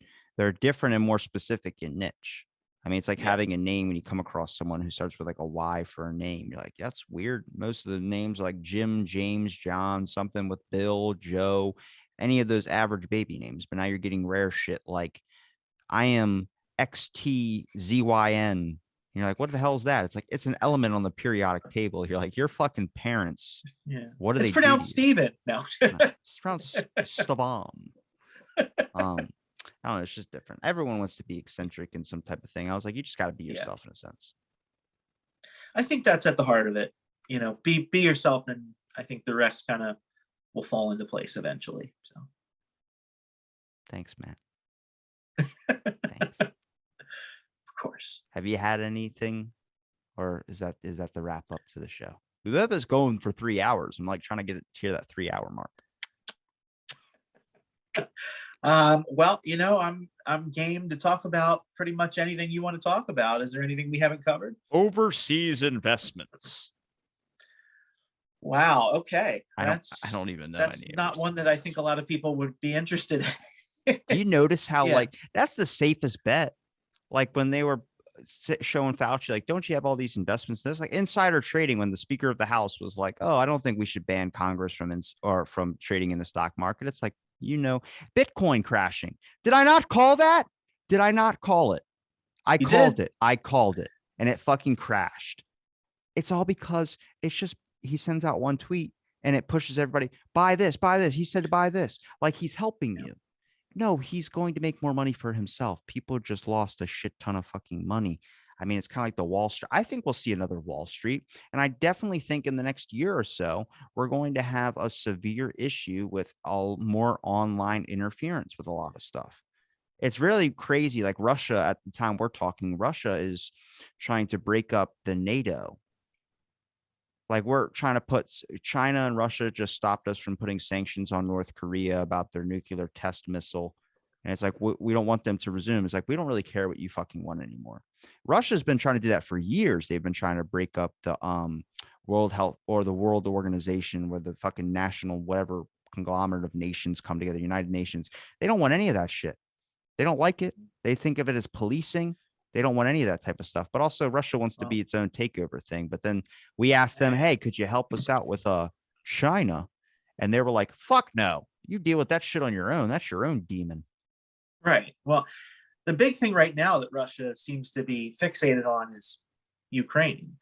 That I think is going to be the next crisis, the next thing that we see, because as of right now, I think earlier today, it came out that the U.S. Embassy is looking to start to evacuate people. It's getting to that point in Ukraine. So I hope that it doesn't escalate, but I think the Russians want at least a chunk of Ukraine, and I don't think Ukraine's going to have the strength to stop them. So, and I certainly don't think that we are going to end up getting involved. It's just the way I see it. So I don't know, but I think it's still going to be one thing after another. Every year, after 2020, we say, oh, 2021 is going to be better. 2022, oh, 2022 is going to be better. I don't think so. I think it's just going to be a shit show, one thing after the next. It's always going to keep going and going and going, because we don't even, it's 2021. I mean, do you honestly remember like the worst moments of it? Because I feel like they sucked in that time, and you don't think about it because it's so hard for people. They move on to the next thing. Every day that is, when you say today is the worst day of my entire life, just remember that right now. It's not gonna keep getting worse, but you're always gonna have a different crisis. You're always gonna have something going on that's going to be well, like if this is as bad as I feel now, then everything's up from here, right? That's a positive way to look at it. But at the same time, you're always gonna have a low, you're always gonna have a high, you're always gonna have it's a roller coaster, dude. Yeah, it is. And I think that part of it too, not being out in the world as much, ever since COVID, I think that people keep to themselves so much more now that, like for me, these past few years have been a blur. Like I know there have been lots of shitty things that have happened, but you almost compartmentalize things, and you kind of just, all right, on to the next, crappy thing that's going to happen. Let's move on. And you just kind of pick up and go on to the next. At least I feel that way. I don't know if you agree with that. Feels like a haze, and I think that's just life in general. After a day goes by, another day goes by, another day goes by, everything just blends into a haze. Yeah, well, it's like we talked about before. I think we talked about this, how as you get older, time feels like it moves faster. Like I remember being in, 4th or 5th grade, and summers were an eternity. It was amazing, loved it. And now, I blink and it's like 3 weeks go by. Yeah, it's worry builds up into your head, and it's all you can think about. Yeah, I think that's a good point. And I think that there's some truth to that theory about mental pictures, how, our brain, for our memories, takes mental pictures of things as they're happening in our lives. And as we age, as we get older, our brains don't take as many of those pictures. So it feels like, before, if you took 1,000 mental pictures a day, now you're taking, 500. There's more time in between those pictures that's going by, but it doesn't feel like it because you're used to 1,000 pictures of whatever's going on per day, and it makes it feel like time is moving faster than it really is. I really do believe that, because I can't believe that this all started 2 years ago, number one. Number two, I can't believe that I'm now about to be 34 years old. Like I can't believe that. So it just boggles my mind how fast things move. And I think as adults, you get wrapped up in work, and like you said, kind of like the worry and everything of what am I going to do about this, and then what's next, and what do I have to do here, that you don't really stop and smell the roses, if you want to consider it that way. I don't know. I think people do whatever they want to do in the moment that they want to do it. And I think that's what passes the time for you. I think this idea of like, I never went to go see, the, what is it? The Niagara Falls. I never went to go see Yosemite. I never went to go. It's like, did you want to, or did you just see all the movies where that says that looks like it would be fun? But you know what you chose to do in the moment was whatever you chose to do in the moment, and it passed the time the way that your brain wanted you to pass the time. That was doing something you wanted. People work jobs, and oh, the clock goes so slow when I'm at work because you're not doing what you want to do. But if it's sitting on your phone, if it's doing whatever, you're doing what you want to do in that moment. That's passing the time. That's why you're doing it. That's a great point, because sitting on your phone, scrolling through social media or doing whatever you're doing, 2-3 hours can fly by just like that. Maybe my life is to record a bunch of podcasts in my youth, and then when I have kids or when I die, some person comes across it later and they're like, holy shit, there's just years upon years upon years upon years of content that I can listen to. It's like, yeah, that was the point. Sometimes I feel like my life's purpose is not for mine, it's for someone else's. You know what I mean? Like the benefit. I'm not saying my podcast is bringing hope to people, but I also think that like maybe if it's a laugh or if it's a thing, it's more about to better the people around you rather than I'm not really super worried about myself. I think I get stuck in my own thoughts a lot, mostly on trying to think of a way to succeed, because succeeding to me is kind of achieving some type of, enough to where you don't have to worry about paying the fucking bills, but right. That's why I reached out to Bezos. Can you believe I got a response? That I found that very interesting. And not only did you get a response from Bezos, but didn't you also reach out to Carol Baskin and get a response? Yeah, but apparently from she's her doing as well? shows for money. I'm not paying fucking Carol Baskin unless she's gonna let me ask the She wants questions I money want to to do it. ask. Oh yeah, I'm She's always sure. in an NFT space on Twitter. Like a bunch of people that made her, like someone made her an NFT tiger thing for her profile picture. And I'm like,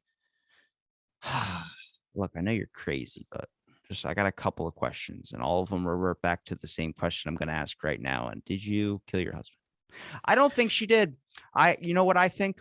I think she didn't give a shit about looking for him. If that motherfucker went off in the middle of the jungle and died, okay.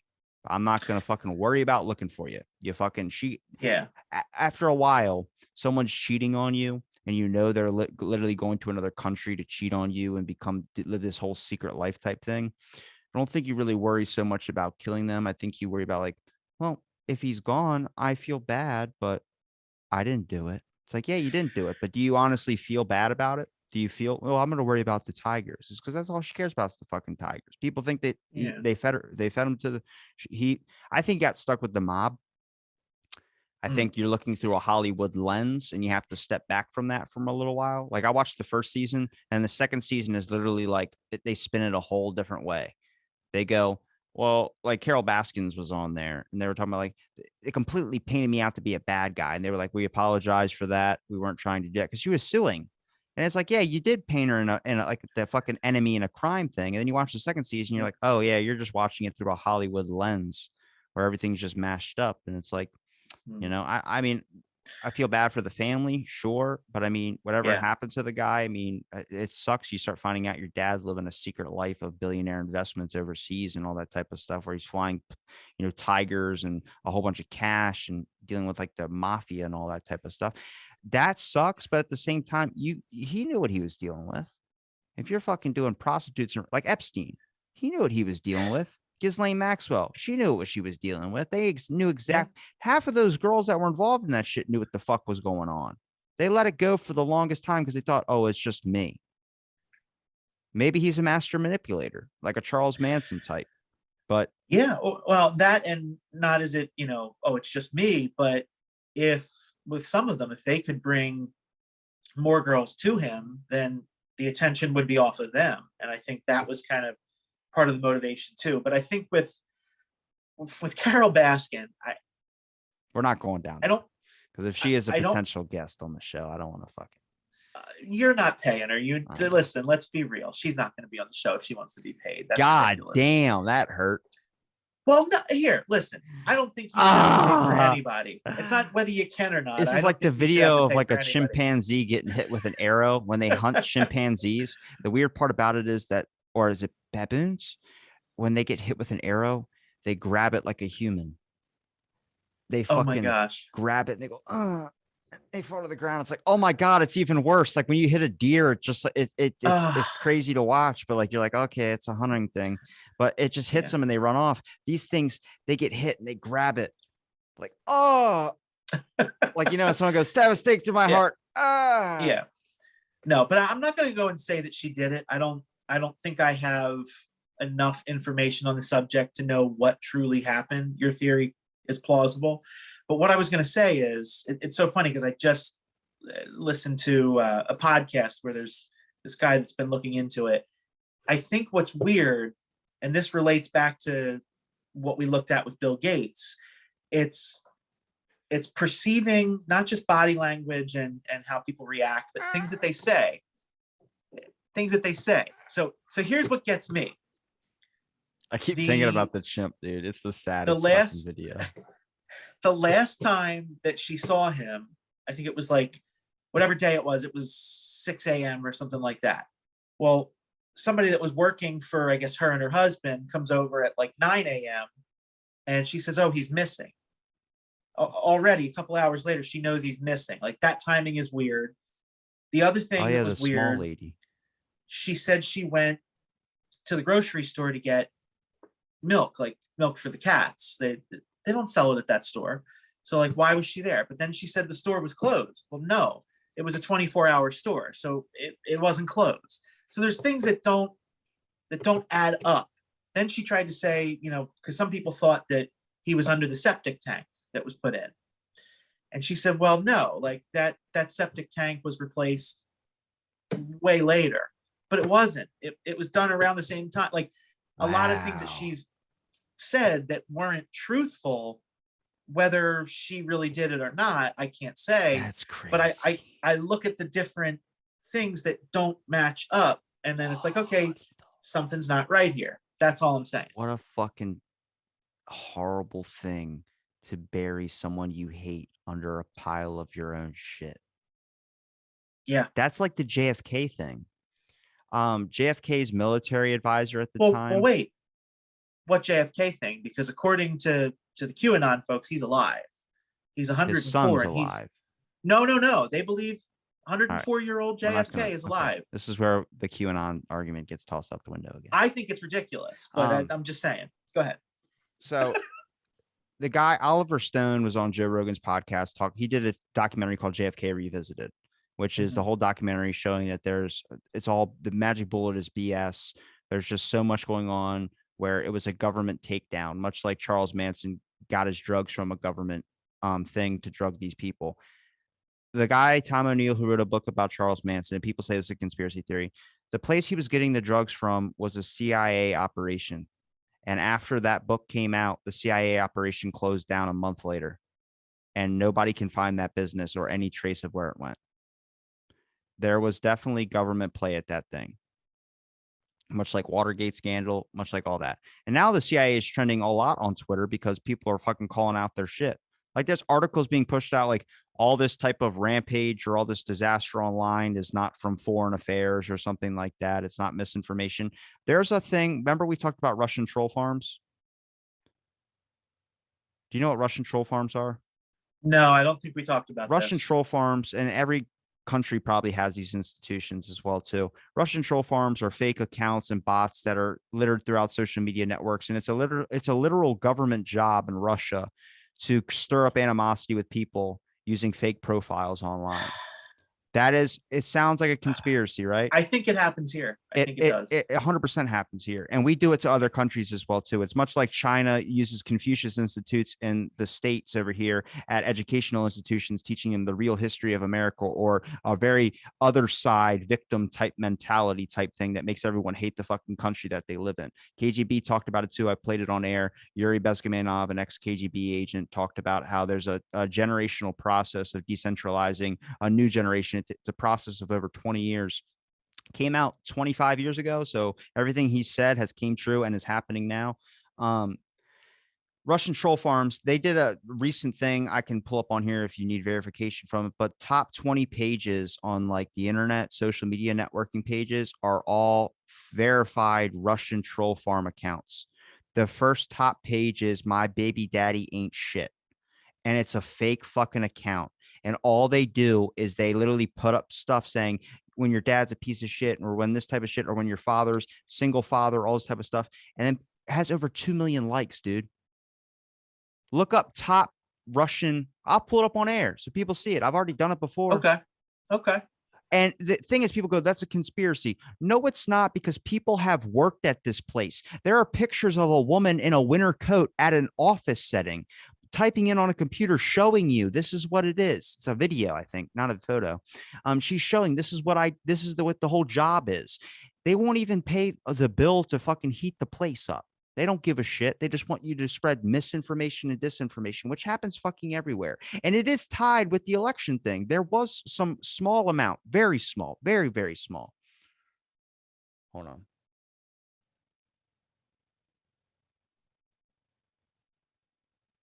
Russian troll farm is what it's called. So as soon as my internet fucking loads. So here it is right here. Troll farms reached 140 million Americans a month.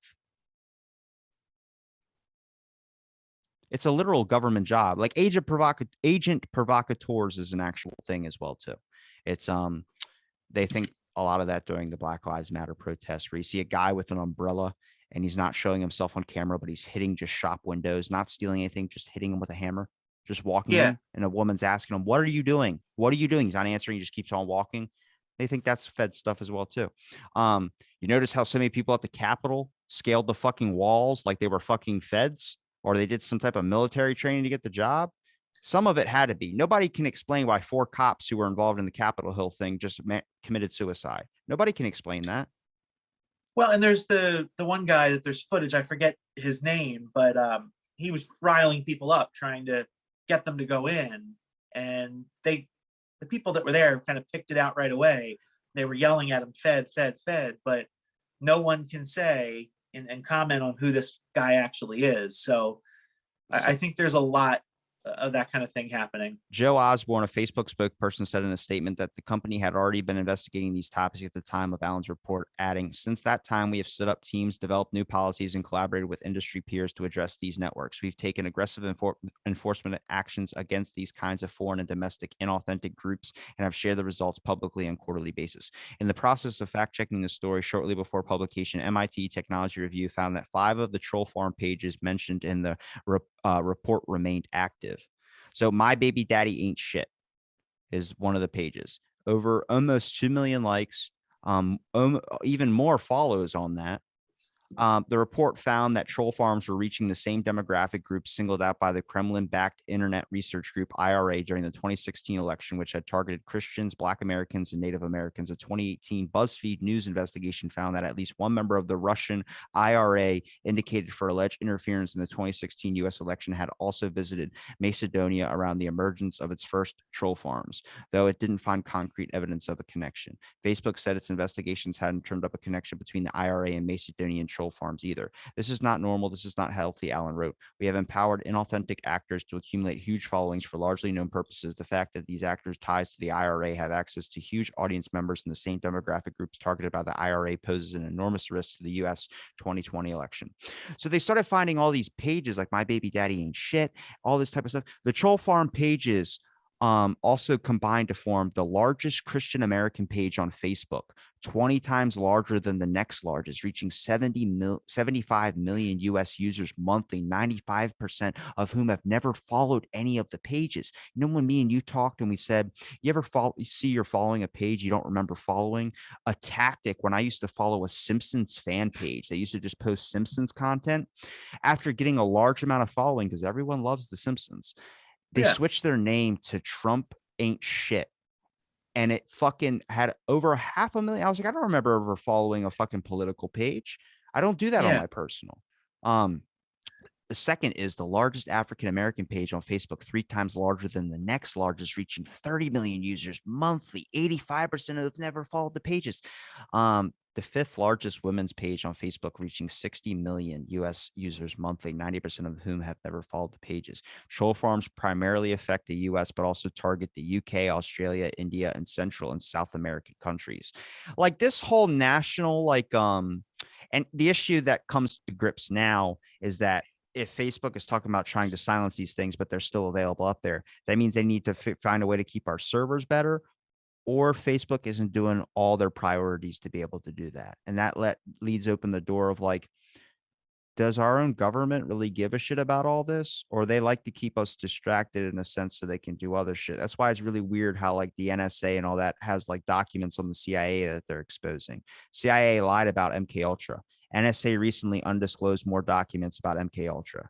Like it's very weird. Like they're all pointing at each other again. And I mean, TikTok, when that first started, I was a big advocate for not using that app because it was selling your data to China. And then we made our own US servers. There's a reason why India fucking banned it. Like there's Trump was going to ban it at one point too. I just think everyone's not keeping a lot of shit in account, and they worry about like, all this is because of this person. No, there's so many foreign affairs that have been slowly fucking our country to bits. And it's not just our country, it's every country. And we do it to them as well too. It's the best fucking war tactics ever. You literally make people hate the place that they live and spark up riots and doing all this. And some of it's a good cause, but a lot of it, people aren't getting the resolution that they want. They're just fucking taking a break or having a sandwich and then come right back to it. And then it all resets the process over and over again. Yeah. I mean, I think it's all. You didn't believe me about the troll farm thing, and then I showed you that. No, I never said I didn't believe you. I had just never heard of it. I had never heard of it before. Crazy. That was a new term for me. So no, this was educational because I believe that. I think it's just the modern version of. Do you want me to read the pages? Okay, sure. Top African American pages on Facebook, October 2019.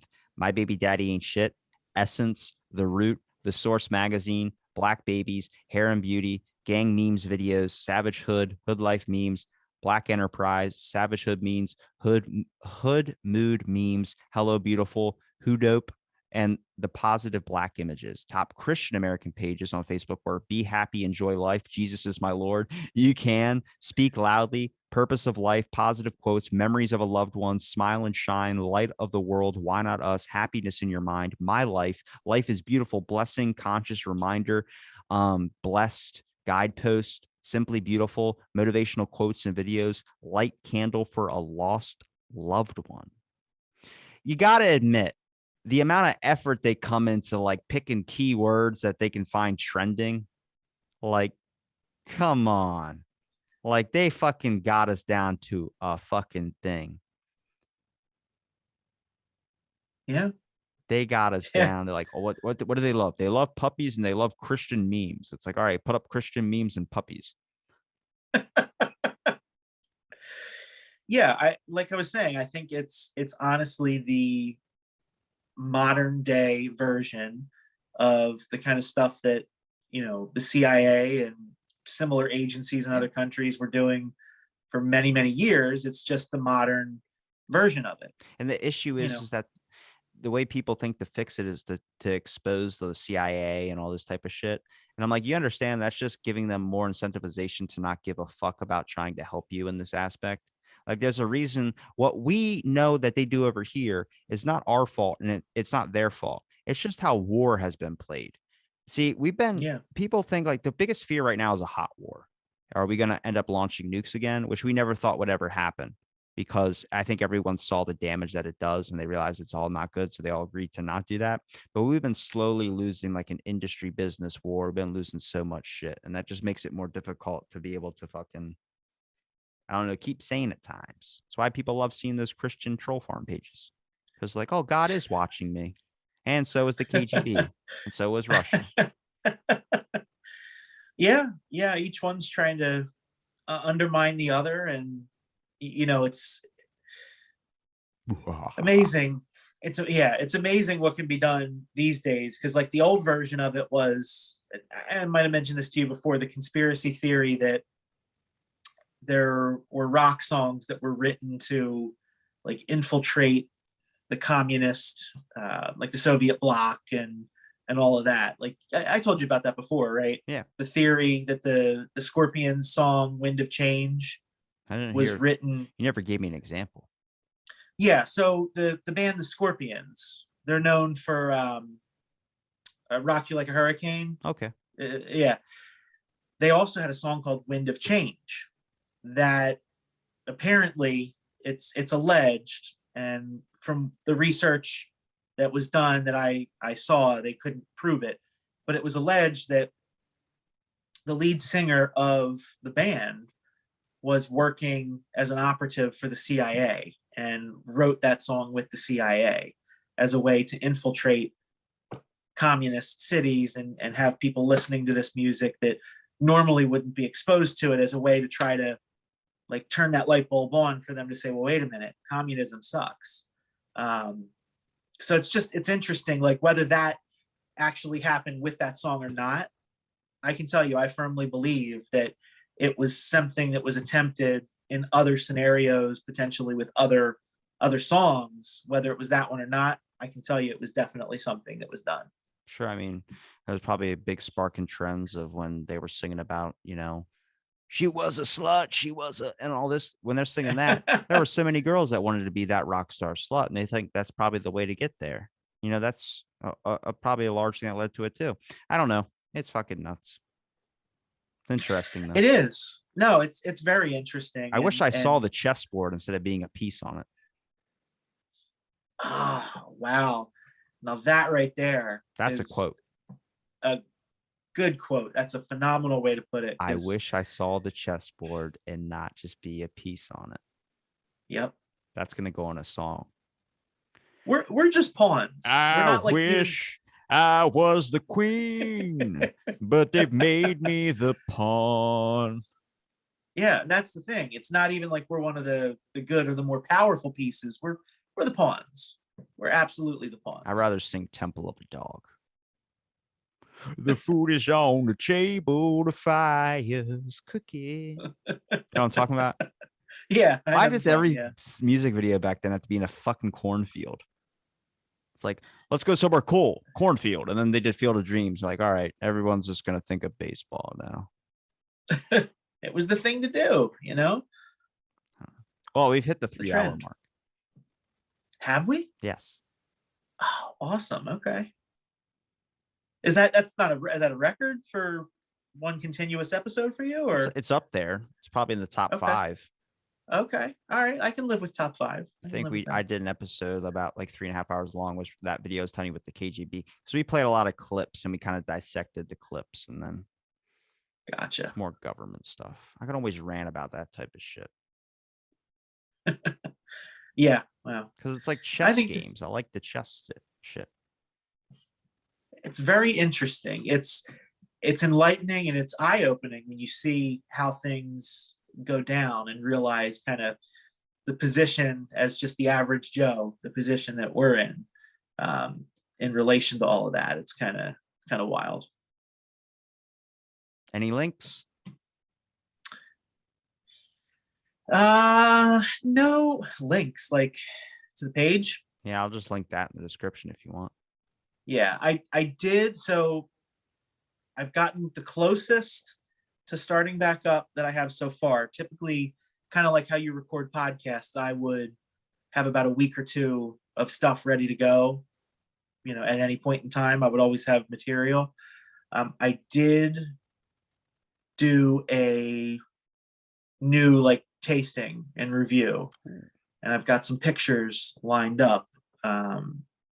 Don't know exactly when I'll be ready to post or start that. If I do it, I have to get a few more things lined up, because consistency, like we talked about before, consistency is important. So if I want to really do it, either be consistent or I might just post when I want and not really care about the rest. That might be the way I have to go. But yeah, so maybe soon something coming. Okay. Coming soon to a theater near you. There you go. It's pretty cool that we don't know what we're going to talk about, and then we just kick right into it. Next thing you know, it's 3 hours later. It's you are a master of conversation. And I don't feel like a piece This of shit because it's like snow outside. So you don't have to worry about going anywhere. It's fucking cold. Nobody wants to fucking go out and do anything. You're just going to sit inside your house, probably watch TV or do some work on your computer. And then look at that. We made a content show where someone's going to be listening in their Suburban driving down the highway. Fucking like, hey. There you go. Did he listen to that episode? I don't think so. I Oh. don't think so. I'll have to get him to listen. He doesn't really do a whole lot of the podcast stuff. Although I should send it to him on YouTube because he's heavy into YouTube. So I'm gonna oh, okay, my internet's still pulled up. I'm gonna send this picture to my phone real quick or to my email real quick, and then we're gonna look at it, and I'm gonna show you what AI art can do. okay. So in honor of the Suburban story, I was thinking about because I knew we were gonna chat. I typed in car crash on Oh. the AI art app. And Okay. you're not going to be able to, I guess I would say, make out like oh, that's a Kia, but you're going to look at it and be like, that's a fucking car crash. See if Bezos responded back to me. I sent him an email this morning.